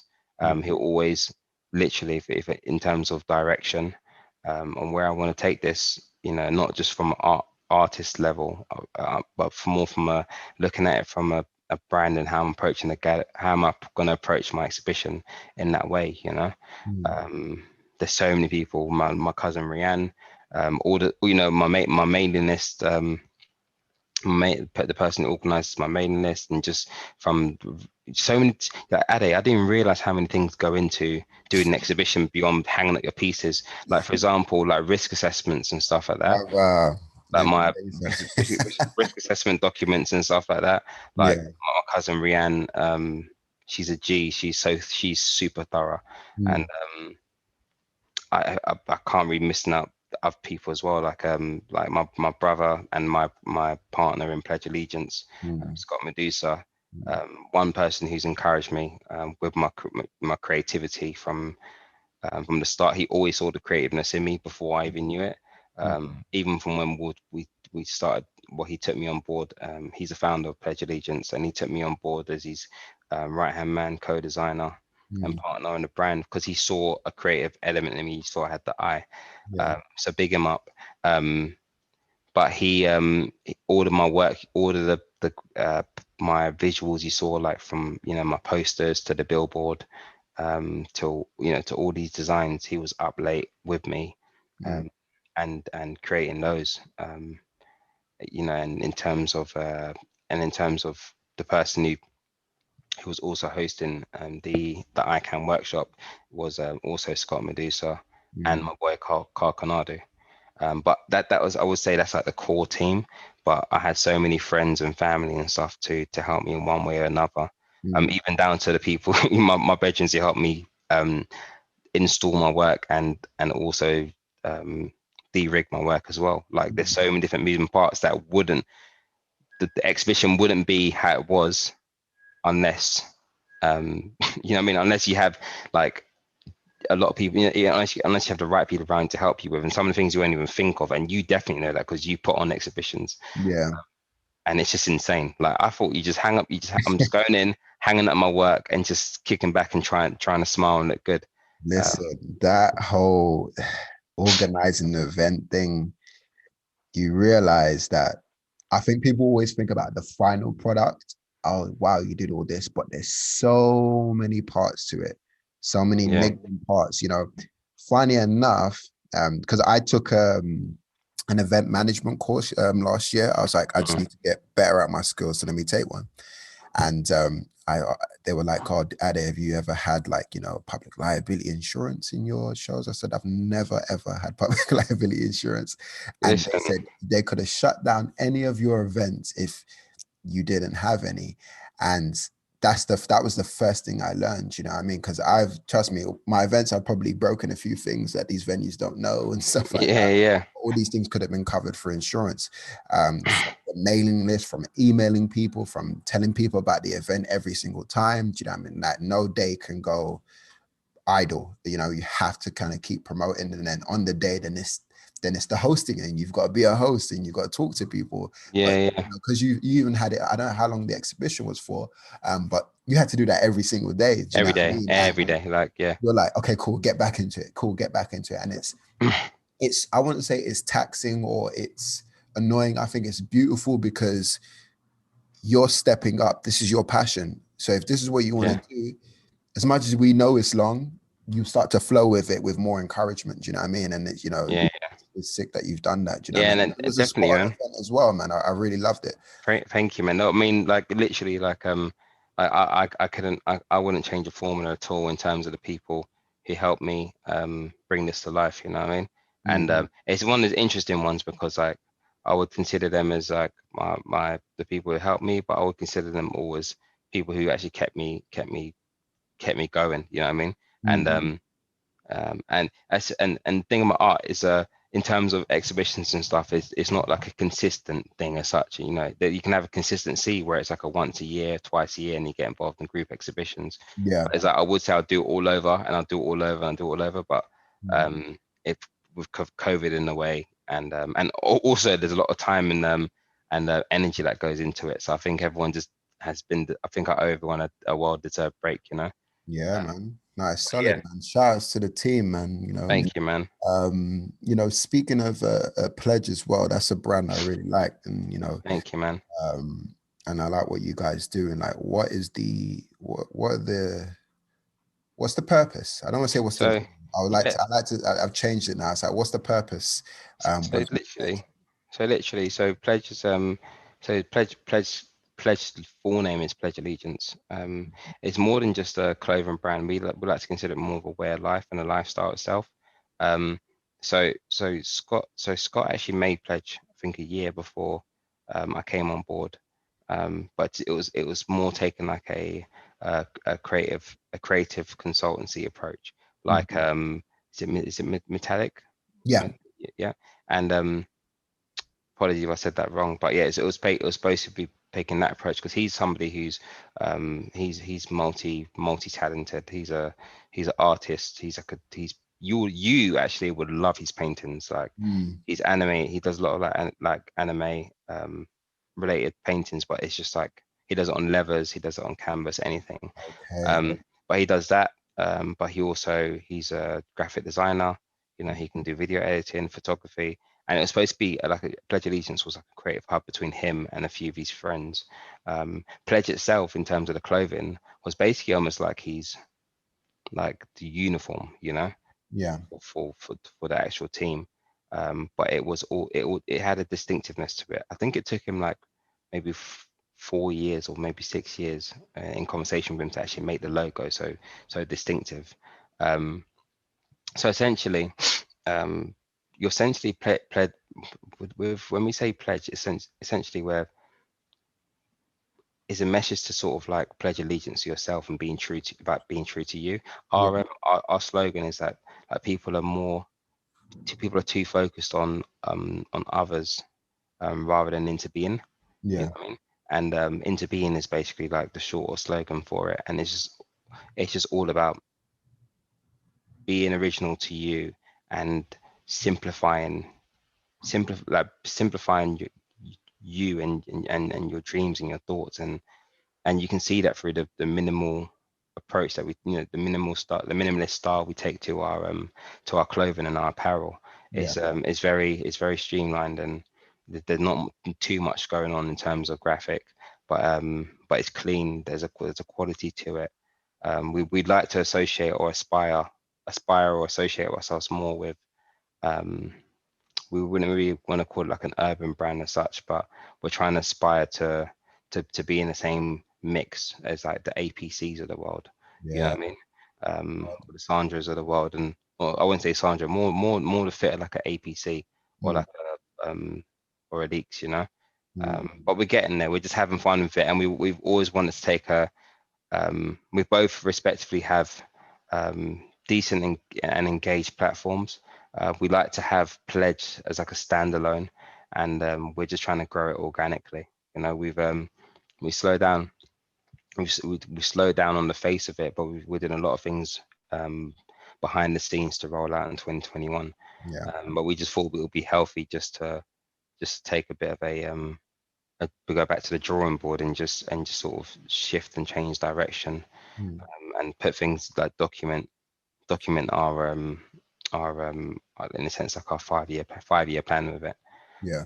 So yes, you can go on like pledge. So if you, it's in my bio as well, and it's in Scott's, but it's pledge.allegiance. That's the Instagram handle. No, that's sick. Very big. And you're about to start podcasting. We started podcasting. So What's the this could end terribly. Yeah. So this could end terribly is a podcast with so big up Abs and big up When Johnny. did that kick off? Sorry. So that kicked off in October. I think our first episode was I think, or the second episode was, we basically started around the time of my exhibition. So one of those nights of the exhibition, we had to record. So I left the exhibition locked up around 8, and then took myself over to East London to record it. I was so tired that day. But it was, it's dope, man. So essentially it's three of us. We're all in the world of finance. We're all normal brothers, you know. All come from different backgrounds, but we're all very different in terms of personality, but we all share the same sort of like ideas and interests. So literally it just rolled out of us just having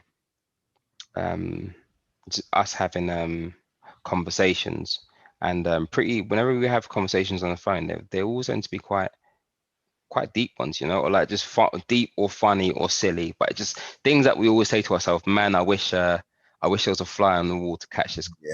Catch this. So we literally touch on things from, like, for example, Johnny Vivas. He's quite passionate about politics, whereas, like, you know, Abiade is very much into culture and fashion and music, and there are also things, and you know yourself as well, by how it's going during lockdown. Every single week there's something mad that's happening in the world, or like some sort of trend that's going on the social media that's worth a debate on, you know. So like it's literally just that. Now the name is actually quite interesting because 2020 was some kind of peak, you know what I mean, for everyone. And we were just thinking about, like, it's just the end of days and the times, like what's going on. And I think, like, one thing after another, it was just like bad news after bad news, or something just random going on. And we just and then Abs just like, like, I think we said something like, this could end terribly, like, and then it was sort of like, oh wow, that sounds like a dope name, like we should use that for the podcast. So we're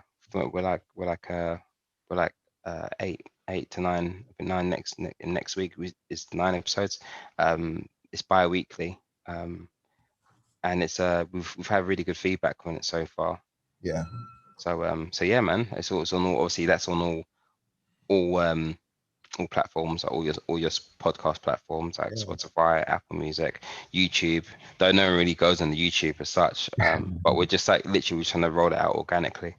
No, that's good. I initially thought that was something you appeared on, and I thought you knew that you start, but then I was just like, no, this is actually a full-blown his podcast. Yeah. So that's sick to see, man. It's amazing.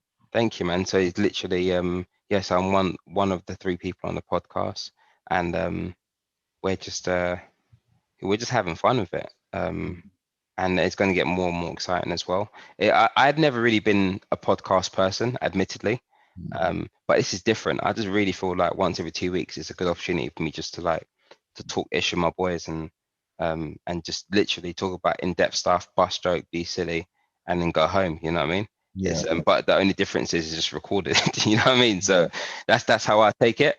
And also it's just also good to just talk about your thoughts. And I think you also understand that I leave podcasts.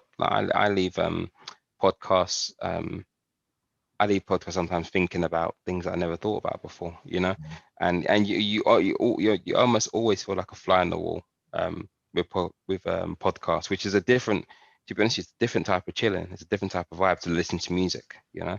So yeah, so that's it, man. And even like this, what you're doing, what this platform is, I think it's so sick. And I remember when you rolled it out, you rolled it out around the time when I started painting, when TJ put us in touch, and I just thought it's a it's a dope idea, and we should be seeing definitely like more of these to come. So Oh, for sure. Thank you, man. and the fact that you got like technology, I call it magic, I call technology magic, because it Mm, basically is. I just find it so mad how like we're having this podcast and it's on Zoom, yeah, but it's clear as day, and I genuinely feel like how the vibe's going on. I genuinely feel like I'm in the room with you, bro. You know what I mean? Like, exactly. Yeah, this just feels crazy. so Um, so but no, yeah, man, thank you for even that encouragement as well, man. You know, and I think, yeah, you kicked off at the same period we, you know, changed the name to Art Meets Culture from Art Meets Music. yeah, Um, you know, and I think, you know, with you, you realizing what culture means to you and how you want to illustrate that, you know, we wanted to, or I personally wanted to change the name to culture yeah. because I just wanted to affect it more. And I wanted to encourage people. But this is why we illustrate important moments, why we Yeah, illustrate our thoughts, our feelings, and stuff like that. Do you know what I mean? And definitely, man. You see know how what? far it grows from there. 100%, man. And I'll tell you what, and I feel like a lot of the things like a lot of the things that we there's a lot of things that people don't see from creatives, you know. And I feel like this platforms like this really can help encourage us talk about the things that people don't see, or Yeah, that people more time. I think people just assume that art is just live a chilled and happy life. yeah, But sometimes we just need to take a step back and realize that probably a lot of our pain that we go through is channeled through our work, um, and therefore we do go through frustrating moments that might knock our confidence or sink us into a depressive state, you yeah, know. And I tend to sometimes only be able to talk about these things with other creatives, because people who aren't creators might not really understand or just think you're exaggerating and this ain't the real. You're not in the real world. You know what I mean? When you know what I mean, you're telling somebody who hasn't got creative bone in their body that I'm just lacking innovation right now. Like I can't think of an idea, or I am not as um, you know, this person paints in this way and I paint in this way, and like, am I doing the right thing? And you get distracted. If you're saying all this to somebody who's not a creative or yeah, doesn't really understand that as a concept, you almost like feel like they almost look at you like you're strange, or like you're just a weirdo, and you're just crying over painting. You're crying over paints, like are you some sort of kid, or you're yeah, crying over thingy. But really, those things can really have an effect on your confidence. Like even like it's so funny because with the exhibition, it was a it's an exhibition that I'm proud of, and it's only recently I've started taking like what it meant to the community and what it meant to me and stuff like that. But during that period, I went through a roller coaster of like emotions, like literally. Um, like there were times where I thought it wasn't going to happen. There was a time I felt like I was losing my mind. I didn't really get much sleep. I think the night before my exhibition, my day, well, the actual first day, I had a studio for a couple of months, and I slept in the studio on bubble wrap. You know what I mean? Like to get one of my last pieces, which actually was one of the first pieces that I started, but I never got around finishing. mm, Like I had to finish it off the night before, and like that pressure of having everything ready by then, and thinking, I wonder if people are actually going to take in my work. Like, mm, are people actually, people have never seen my work in person, are they going to, what's the going to be the thoughts in it? And like, am I doing the right thing? And like, do I even have enough money left to contribute to, I want to make it this big, but do I yeah, have enough budget for it? Would it matter? This and that? Like, am I even good enough? And then yeah, it just goes into a spiral. You know who's actually been quite supportive. He wasn't a part of the team, but I would say somebody I definitely turned to a lot. Um, and he made like the times where I've not obviously not actually physically literally crying, but there were times where I'm bugging the hell out. yeah. Um, and in terms of an artist, there's loads of people that I rant to, like big up T-Jan again, but but Kobe Martin. Oh, listen, Kobe, So Kobe, so I would speak to energy, his spirit is just amazing. But yeah, exactly, man, man. carry on, bro. Kobe is somebody we don't necessarily hang out a lot, especially during this like lockdown period. I actually have like I've always been a big fan of Kobe for years. I've got got two of his original pieces. Mm. But he's also been someone who I would consider somebody who's guided me, you know, in terms of, because he's been through a lot of these things already, and we think quite similarly. Yeah. Sometimes literally I've driven up to him, Mm. to his place, and I've just parked outside, and I'm just like at random times, I'm just like, or random days or whatever, and I'm just saying, look man, listen man, this, like, this is what I'm going through, this is what I'm going through.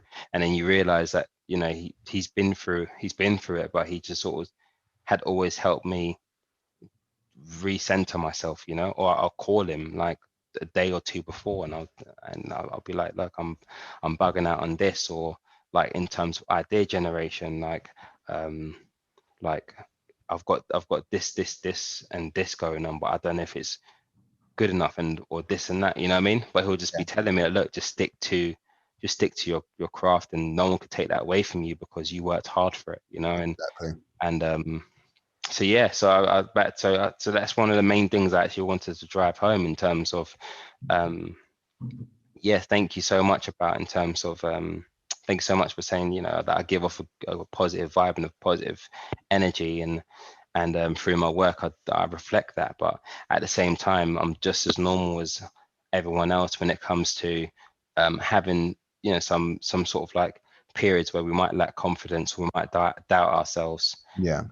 And I literally had to overcome that, in a sense, and try my best to push through it in order to deliver the Xavier Art exhibition, and build myself as a brand, as an entity, I would Yeah. say.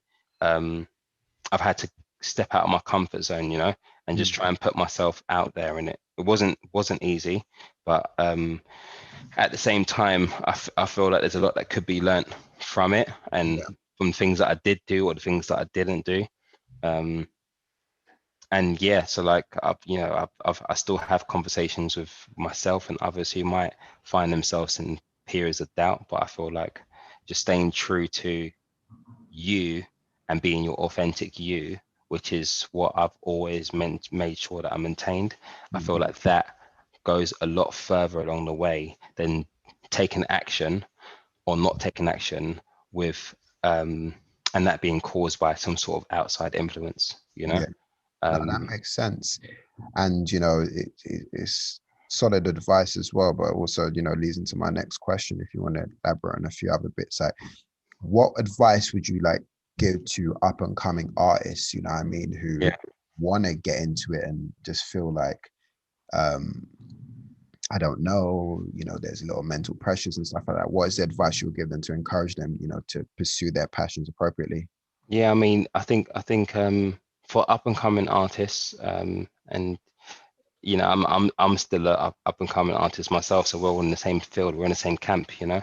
I feel like we just need to always pay attention to, okay, we've already got the passion, um, and it shouldn't be forced. I don't think it should. I think it should be nurtured, and that nurture comes from a consistency of of action. So when you're watering your plants, you know, that plant isn't going to grow how you want it to if you don't consistently water it, or you don't consistently spray like spray water on it like midweek and stuff like that. You know, it's just something that's just, you should be continually trying to grow out or pursue. You got your passion, great.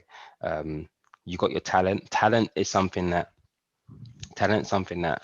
um it's a word that sometimes it has a bias to it.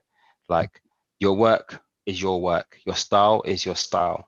Like, don't really watch that. My If you look at my actual work itself, like, there's detail in it, or there's texture to it, or there's the uniqueness to it, but in the end my work is actually quite simply drawn, you know. There's Mm. like, I'm using shapes, and I'm using quite, my work isn't realism, is it? It's more cubism, contemporary, you know, I would say abstract as well, to an extent.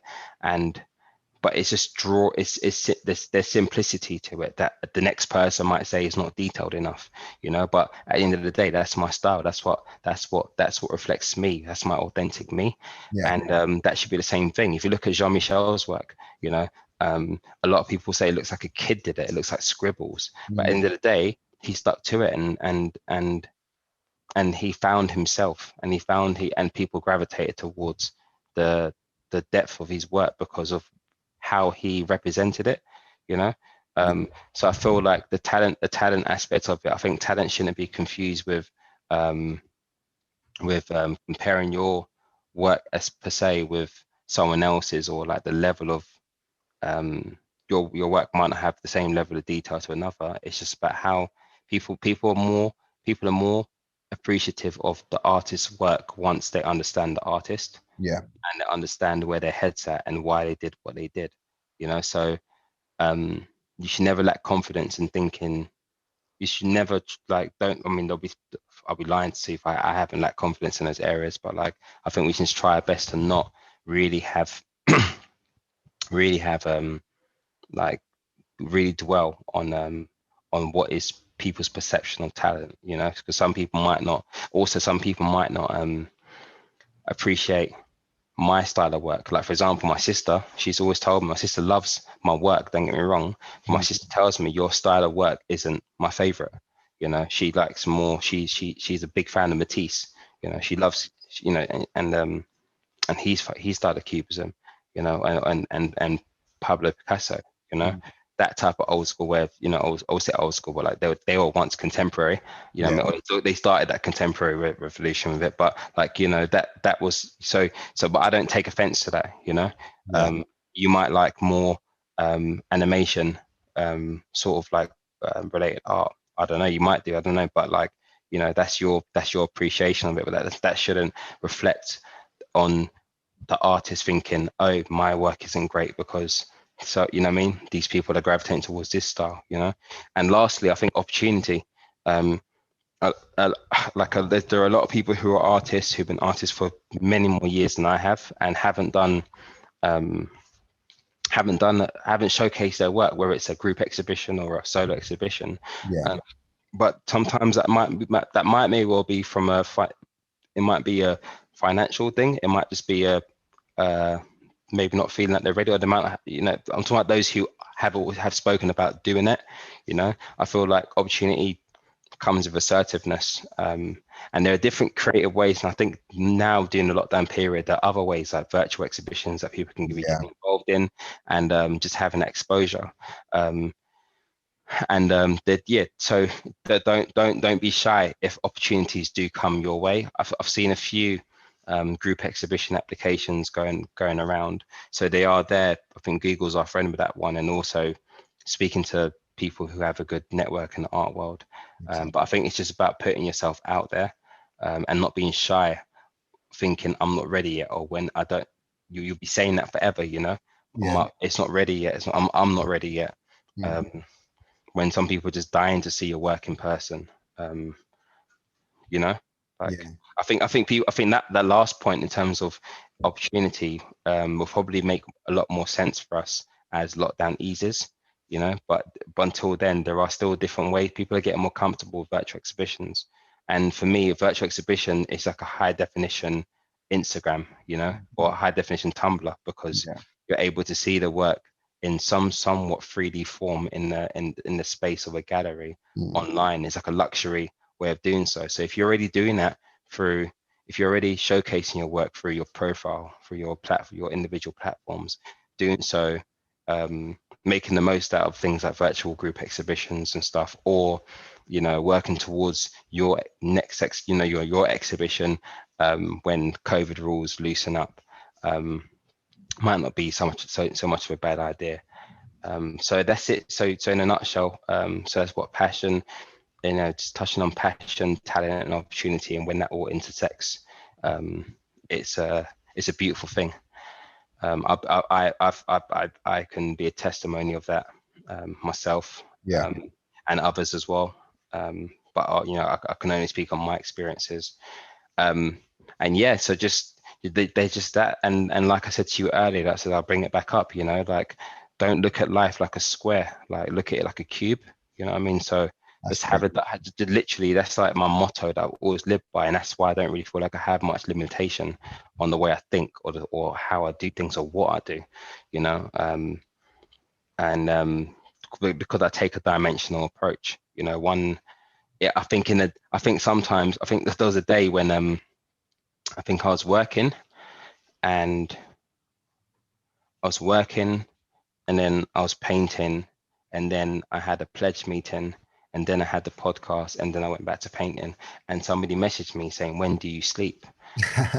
But like these are all things that I know. I don't actually feel like any of them, well, apart from obviously my career, it's different. But like as in my professional career, but I don't feel like any of those things are work to me. Yes, there's question. You know, there are times where I have been burnt out, and I've worked on that by putting things in, you know, compartmentalizing things. I hope I said that word right. I never say it right. Compartmentalizing, I think it is, or like just putting things into its own little pockets throughout the day, and managing it that way. But at the same time, I'm still doing everything that I love. And if if there was about maybe another 8 hours in the day, if it was like 32 hours in the day, I could probably fit in a bit more. But I think that's just the importance of all of it, just enjoying the process. So yeah, man.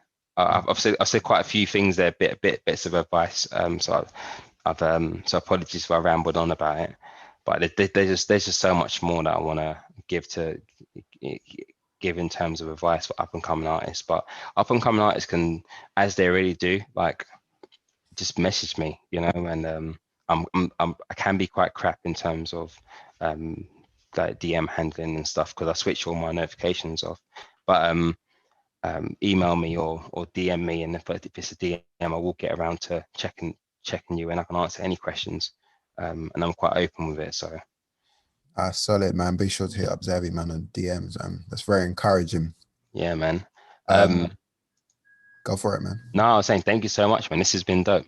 No, it's bruv. This is a powerful conversations, and I love when it flows. I mean, everybody's different. On podcasts, some people are just straightforward and stuff like that, and but some people, it's great to have like in-depth conversations and just to hear more, and it helps people. Do you know what I mean? Yeah. We try to keep it in interview form, but there's always room for that conversational flow. Do you know what I mean? And Yeah. have people know, oh wow, there's some personality behind this artist. So I'm encouraged to follow them and find out more. Obviously 2020, the beginning year, 2021, even though we can't even predict it ourselves, Mate, it is wild. what we can do rather. What I mean, what are the I won't say the plans, but it's so hard to even say that now because it's just like Yeah, I know what you mean. we've got rules around us, but what would you like to achieve this year? I mean, obviously, barring yeah. COVID and the lockdown and stuff like that, like what important messages do you still want to deliver this year? I think that's a better way of saying it. What important message you want to deliver this year through your work, or whether it's in an exhibition or through social media, whatever. Like, what do you want Xavi the artist to stand for in 2021? So I'm gonna be standing for the same things I was standing for in 2020 in terms of being an advocate for mental health, helping the community and uplifting and being some sort of messenger through my art, But in terms of my main focus, I've just been focusing on building my foundation and that's with perfecting my craft or forever exploring my ideas. I've since my exhibition in late October. I've created nine pieces. So in total now, I think I have 38 pieces. I've sold some of the pieces, but in terms of the pieces that I've what I've created like since the genesis of it, about 38. So I'm going to continue painting, continue developing myself, to continue exploring different ideas. From a exhibition standpoint, I actually would want to myself get involved in. I've had my solo exhibition and it was a good turnout, but I think doing it again is like basically I basically want to do it again. I'm not trying to get complacent and just chill and just have one. So I am going to be at some point, if COVID permits, working on the Xavi Art the exhibition 2.0 Yeah. with my second collection. It did this time around. It may have a theme to it, a different theme to it, but to tie in with me being, in a sense, reborn as an artist. So there's a lot of like Renaissance reflections on that. But from a community standpoint, continue building out Xavi Art community, which is my in a sense my sister brand to Xavi Art, and Xavi Art community is just purely about philanthropy and giving back in charitable ways, going into schools, doing workshops with kids, doing potentially career workshops with undergrads and like young Black undergrads and graduates and college leavers, to sort of talk to them and aid them in terms of having positive Black people within the finance industry, but using my art as a medium again to bridge that gap, you know. And these are all the things I think are probably more important to me than actually like selling my work and driving sales. I just want that to be more of an organic approach. I have people, I still have people contacting me for like catalogs and price catalogs and stuff, but it's not something that that's not my motivation or what's driving me right now. Right now I'm just trying to build Xavi Art as a brand, rather than it being something that's just self-centered and it's just me as an artist, you know. I want it to be a community hub. That might be a 2021 goal, that might not be, but I want to continue working towards that, you know, slowly, basically, and just being my authentic self throughout the process. So there are a few other there are a few things within those things I told you that are in the pipeline. Some of the things I just can't jinx, some of the things I just can't really say right now, but it's going to be exciting. I'm the same way. I don't really like to touch on things because you just want it. Look, let's plan it out. When it's ready, we'll put it out. Yeah, exactly. No rush. But there are things in the motion right now that have been looking really good. So yeah, and that's big, man. And bro, thank you, man. I salute everything that you've done within this almost a year. And it's just encouraging, and I think you're going to encourage a lot of people just to kind of just get on with it and actually do something. Do you know what I mean? Yeah. Just find a beautiful outlet for themselves. You know what I mean? Yeah, definitely, man. And and I hope this continues. I hope this podcast continues, and I'm looking forward to hearing more of it, you know, and other people's perspectives and stuff. Finally, before you even get to it, I remember you did the BBC as well. You did the interview. Oh yeah. That's that was actually quite crazy how that came across. So at my and it's actually quite so at my exhibition, I was actually really bugging out because obviously I wanted to raise as much money as possible for my Black Minds Matter charity, and my Black Minds Matter charity of choice. And so I was emailing so many people, like in terms of celebrities. Maybe that was the wrong approach, and but like I was emailing and messaging so many people, like high profile people, to make their way down to the exhibition, just inviting them over, and obviously using that as the opportunity to talk to them about, you know, Black Minds Matter and stuff. Didn't really get anywhere with it. Celebrities don't really open their DMs to nobodies and stuff. So I say nobodies. I'm not a nobody, but as in, like, you know, everyone's a somebody. I shouldn't say. My sister will probably hear this and say, "Xav, you're not a nobody. You're a somebody." So I'm gonna correct myself there. But you know what I mean? It's hard to get through to them. I think it's the celebs, all these bigger influencers. It's just like there's a way to get through them, but in terms of saying that you're a nobody, I think. Yeah, but you know what I mean? Like, they just probably get thousands of DMs from somebody, of course, exactly. But don't have to differentiate who the somebodies and the nobodies are. Yeah, exactly, man. Exactly, man. And you know what? So I was bugging out, right? And that's quite funny because that's one of those moments where I actually spoke to Kobe about it. And Kobe was telling me that, bro, what you're doing is bigger than you. It's bigger than art. Mm. Like, and he said to me, like, the right people are going to gravitate towards you. Like, don't sweat it. Like, this is like the day or two before my exhibition. And, I was like, look, like, no, I want these people to be here, this and that. I want like, so anyway, I say all this to say, didn't get that sort of that sort of the feedback or the response I wanted from people, from like high profile people, to come down and support the cause, not necessarily support my art. I couldn't really care about the art side of it. It was more in terms of the awareness towards people who need it. And on the last day of my exhibition, BBC presenter Ashley John Baptiste came down with I think one of his colleagues, the same day that you came down. Okay. And like I last minute, what happened? So I last minute, I was basically, so Ashley John Baptiste went to my school, right? And it's funny because Ashley's got the same name as Ashley's got the same name as my boy Scott Medusa. So I would always call Ashley thinking that I always call Scott, but I'll be calling Ashley instead. You know, Yeah. you understand? And like the conversations would be quite short, or we'd always be like, I'll call you back in a minute, or like we just never really got around to touch base. So he went to my school, he's a couple of years older than me.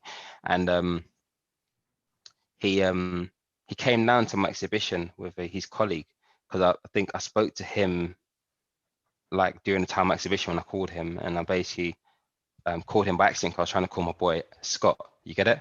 Mm. So, but I've called him and I was like, oh, you know what? While I got you, like, if you and the missus ain't doing anything, pop down to the Oxo. Mm. Um, and he came down with his one of his boys, and he stuck around for basically like the whole day. And him and his boy or colleague were just like proper like taken away by it, because he didn't really know me as a person. Like we knew each other, we were friends, I would say, like loose friends, you know what I mean? Like we'll meet up here and there in the blue moon. And I was going to Hillsong at the time where he serves there, you know what I mean? So like Mm. but he didn't actually know me as a person, like my background and like why I am the way I am, because I'm somebody who's quite, people say people gravitate towards me, and I'm somebody who's sociable, but at Mm. the same time I can be so distant, or like, but it's just my mechanisms and my system of doing things, or how I am as a person, it's very much a reflection of what I've been through, you know. um so he came at the time when I was speaking to people at my work, and he was just taken away by it. um and I think somebody on his end, I think he messaged me like a few weeks after the exhibition, and he basically said that they're doing a project on like positive stories out of 2020. Mm. And my name came up in conversation, I think in the meeting room, and he mentioned like, oh right, like I was at the exhibition. um, Powerful. and so he hit me up and he was just like, look, we're doing this mini documentary series, we'd like for you to be in it, what are your thoughts? And I was just like, hang on a minute, you work for BBC? Like I forgot he worked for, I knew he was a presenter, but Yeah. I didn't know. I knew he's done some things with the BBC, but you know how like Reggie Yates might do something with, like, he might do his own documentaries and then he'll be on a BBC or IT. You know what I mean? That's how I Yeah. sort of thought. I didn't realize that he worked there, and I didn't even have him on, like, because I'm fairly new to the social media, like Instagram and stuff like that. I didn't think he had it. I didn't really think to go on his Instagram page or anything like that. I say all this to say that he reached out to me and was like, yeah, so we want to interview you. Luckily, or coincidentally, I would say, I had another ICANN workshop with a school on Wharf Road, called St. Peter's. So I basically said to them, if we time this right, you guys, what are your thoughts on coming down and recording that, and Yeah. then and touching base at my house? And we put that together, and it was actually insane, because like, to think that at that point it was like 7 months from when I started 7 months from when I started painting, And I just looked back at it and I just thought, this is insane. Like the coverage I'm getting, the amount of positive messages I got from people, it definitely shifted a lot for me in terms of the awareness and the platform that I now, that I have, and how people are perceiving me and my work and the message behind it. Yeah, I was freaking out the day I saw it on TV. I was proper freaking out. I was like, one, my barber did all right, but apart from that, I thought, you know what, this is actually strange seeing me on TV. Yeah. Barber lined me up nicely, but like I was just thinking to myself, like, this is so weird. I'm sitting down here and I'm seeing this. I'm seeing my message and my mission being broadcasted over, like, I think it was like 2 or 3 days, and what a perfect medium to have it. So there's me panicking about how I can raise awareness and how I can take an attempt of like inviting high profile people down to thing. I was so worried about them not really responding to me, to then, bless him, man, like Ashley John Baptiste, pulling strings and reaching out to me and presenting this opportunity to me, and I'm on national TV. That's not really that. It's not really that common to see. So I just got to count that as a blessing, man. No, that's a massive lesson, and it's great that a platform like that can help you amplify your message. You know what I mean? Yeah, exactly. And even when I saw it, I was just like, "Wow, this is something." Do you know what I mean? And it's very encouraging. Do you know what I mean? Because especially you even got that early, and you just did it without even thinking about, oh, BBC, I need to get BBC. It's just like however it flows. Exactly. God will bless the situation, and that's the thing. I literally, and the same thing to talk about when Kobe said the right people will gravitate towards you. It's in that as well. Do you know what I mean? So that's amazing. No, exactly, man. And that's the thing, like that's what I and I think I can relate to. I was watching like an interview with Wizkid, right? And he said something that I completely agreed with, and I take the same stance. I think Wizkid said that he doesn't care about awards. He said that if his music touches your soul and it helps you, as it helps one person, that's all he cares about. And that's the same approach that I have with my art. Like, I really take a lot of care and time into my craft and the message that I'm trying to echo through my work. Like, I really do take time with it. And for that reason, like my motivation or my vision isn't to be like seen as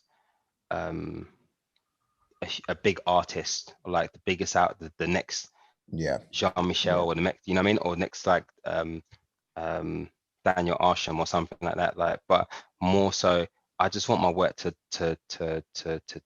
impact people. I want it to be some sort of transfer of energy, and I feel like if I manage to do that, to one person, then I feel so fulfilled. If just one of my pieces touches somebody or helps somebody, if I get a message saying I needed that, Zab, thank you so much, or this and that, like I didn't know I thought I was the only one going through this sort of way of thinking, you know what I mean? Then that for me is my sole goal. Like, and I think, yeah, I think that's it, man. That's me in a nutshell. I'm just trying to use my experiences, take them, turn them into art form, use that art to inspire the next generation or to help another. And that's it. Like, regarding popularity or regarding sales or anything like that, doesn't motivate me. Like, I think that allows you to say again. No, I said I really love that. Thank you, man. I think, and that then allows me to always be my authentic self. Sometimes I don't show my whole life on the gram. There's a lot more to me than I tend to just focus more, if not solely, on art, maybe sneakers and pledging and discipline terribly. Like I like to say I keep, I try to keep my privacy and stuff limited and stuff like that from what I put out there. But like in terms of not really doing lifestyle stuff like that. But like what I can say is what I do show you is my authentic self. The messages I have are the authentic me. And when you're your authentic self, you ain't got to be switching hats. I'm not trying to be a, ooh, look at me, I'm a creative, or ooh, you know what I mean, I'm cool, or you know what I mean. It's none of that. It's just me being. Sometimes I'm goofy, sometimes I'm funny, sometimes I'm quote unquote deep and like clicky fingers and stuff. Sometimes I'm upset and you might not hear from me. Like these are all the different things that I know. You can't knock somebody or knock something that's authentic. You can't argue with that. If you're your authentic self, you ain't got to act. You can just be yourself. 1000%. And if people like that, if people like your authentic self, you'll know it. If people don't like your authentic self, you'll know it, and that's fine. But if I then start to try and be someone I'm not, or try and beg it or rub shoulders with people because it'll make me look good, then I'm not gonna get the best out of me. And if I can't get the best out of me, I can't put the best in my work, because that eventually that train's gonna slow down, and that fuel's gonna run out. You know, and then you're left with nothing. And I feel like sometimes that's another message for people who are coming up, you know, like try and just, it goes back to finding your own style and finding yourself. I think a lot of it does come down to probably understanding self more, and maybe that's where we need to start. And that's what I did. Like I've been through so much in my life at such a young age, and I've been propelled, and I've been catapulted ahead of my years in some areas, like my professional world. I didn't go to university, so I started a lot earlier, and I've been at some large institutions that have put me under so much pressure, but diamonds have come out the other side, you know. Exactly. And I feel like I've never changed as a person, and people just appreciate me for me. So I feel like when it comes to your work and it comes to what you put out, be proud of it, you know. Don't be ashamed of it. Don't be ashamed of yourself. Don't be ashamed of who you are as an artist, because at the end of the day, there's somebody out there that's going to relate to you, and it's going to appreciate for you. And for those who don't, that's fine. Leave those people for the next artist who they might appreciate, you know. And yeah, and that's it, man. Like I can go, like now I'm proper in my bag now in terms of like I'm probably my bag in terms of like expressing myself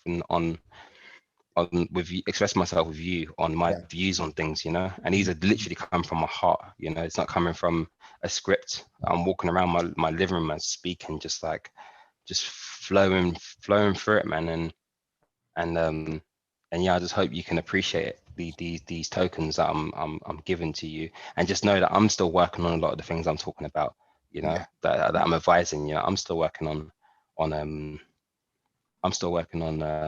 my insecurities when it comes to my art, you know.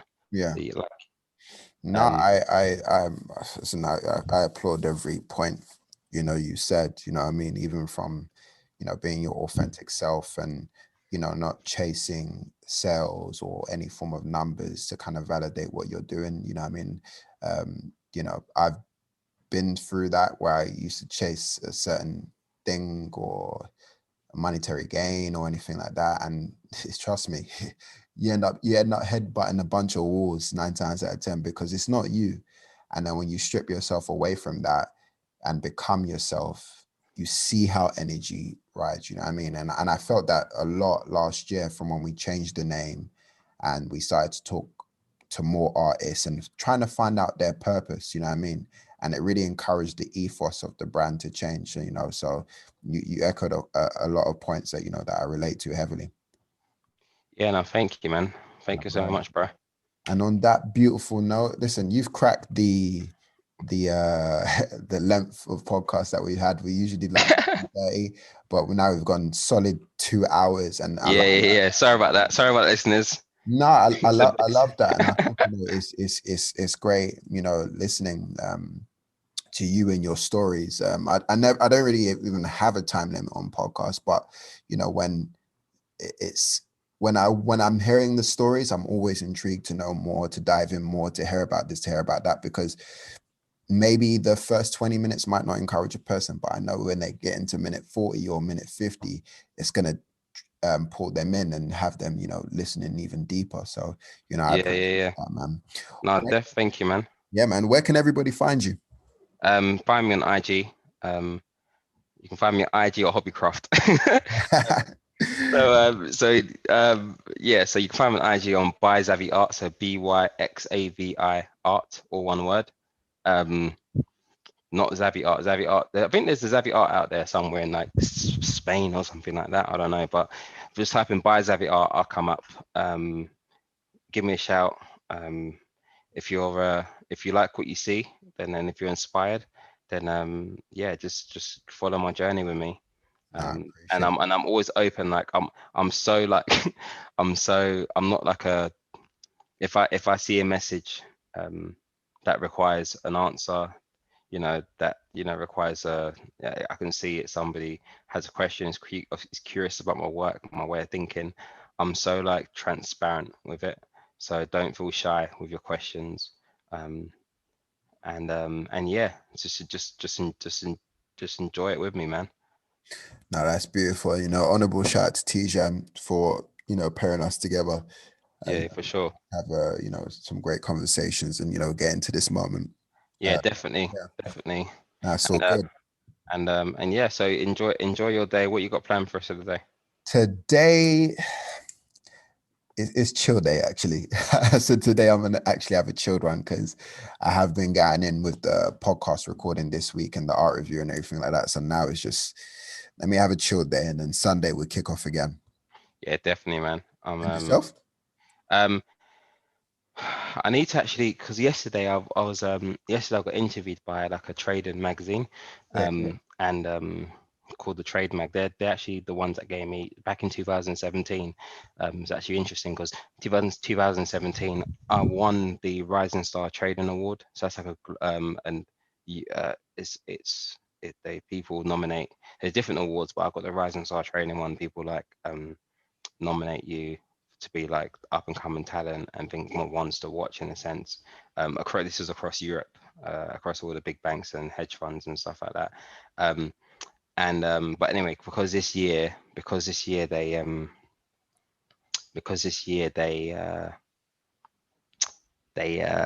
couldn't do the ceremony because of lockdown. They're doing like online series of things.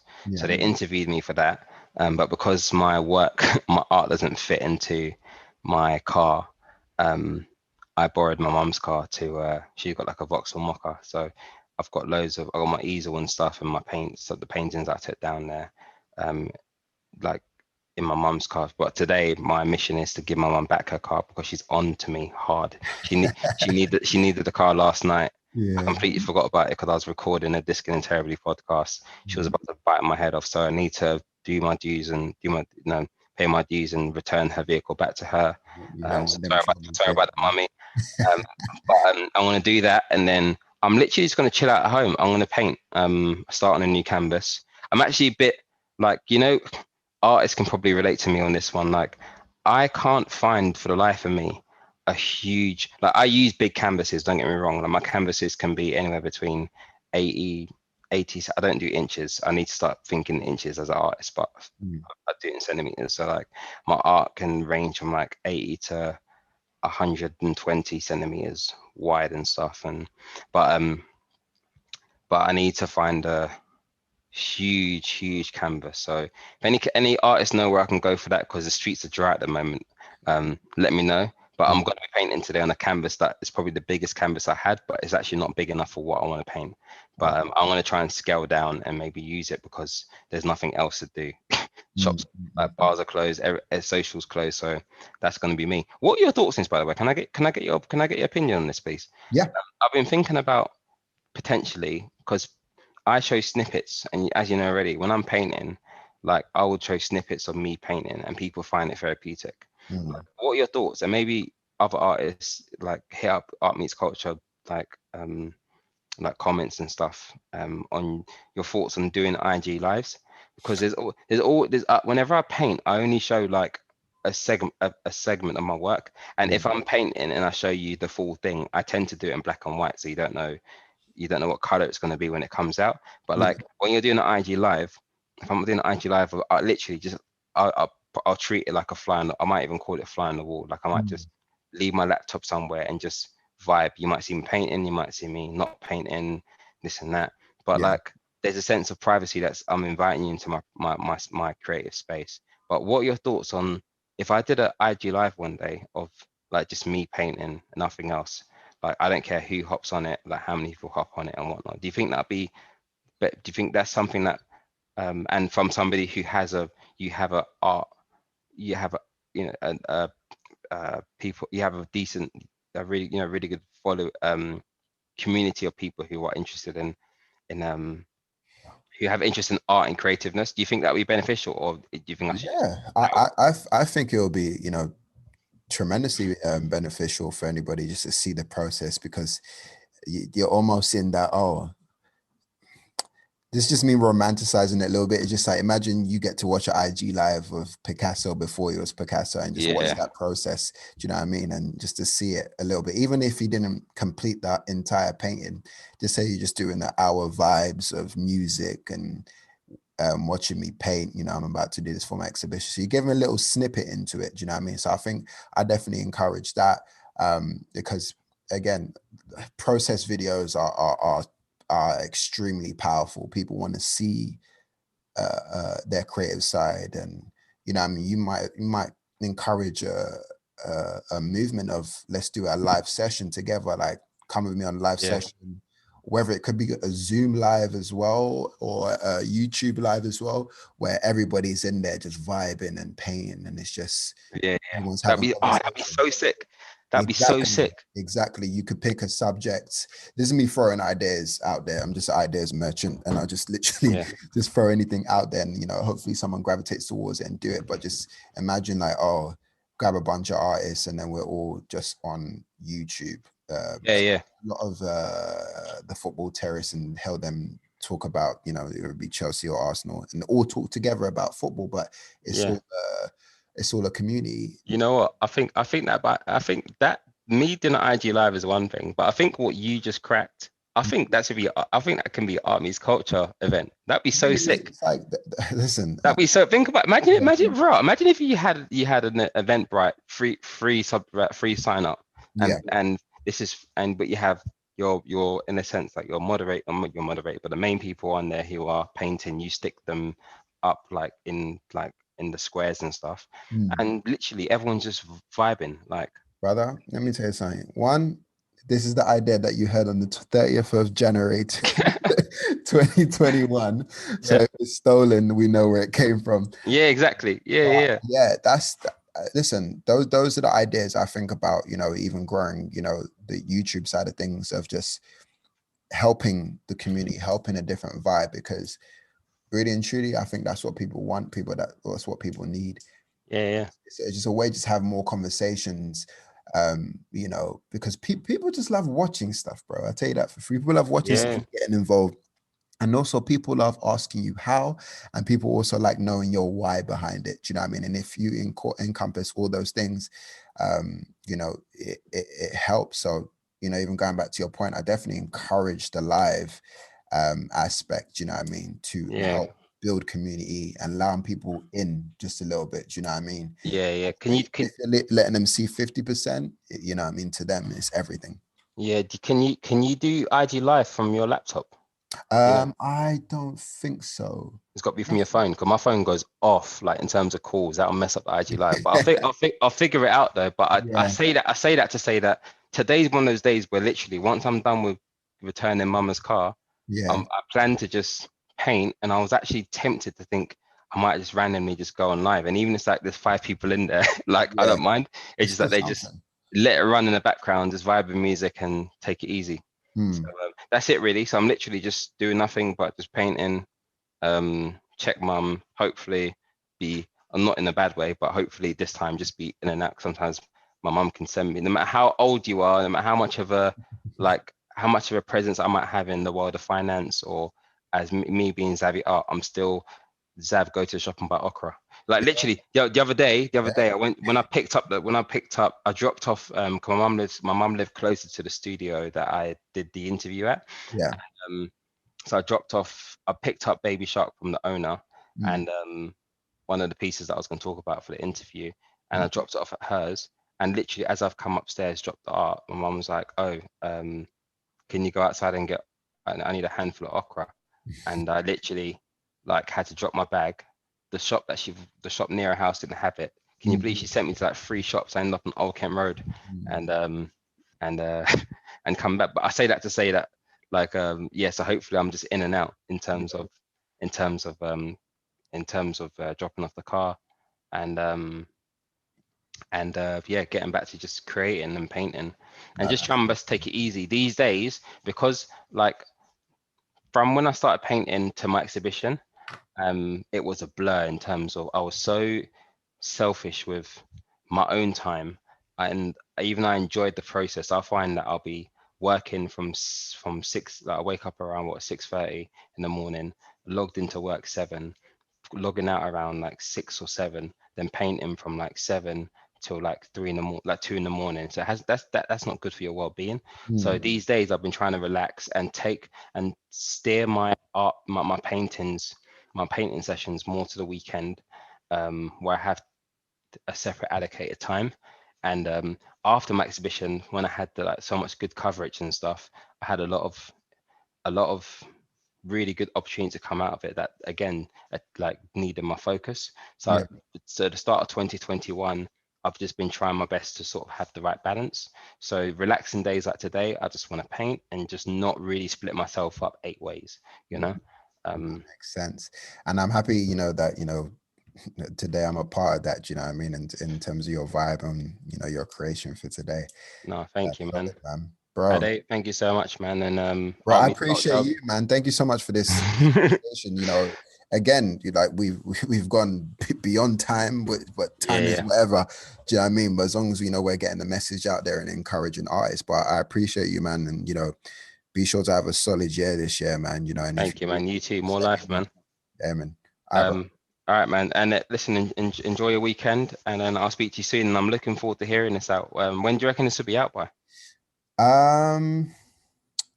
Dates wise. But you probably got a few to roll out beforehand. But 2 weeks time we'll hear this. So guys, this is the 2 weeks. This is 2 weeks from now.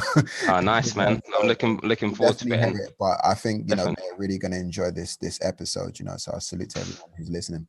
No, thank you, man. And all right, man. Enjoy your rest of your day, bro. We'll do, bro. And have a good lunch. We'll do. All right, bro. Easy. All right, take care. Easy. All right.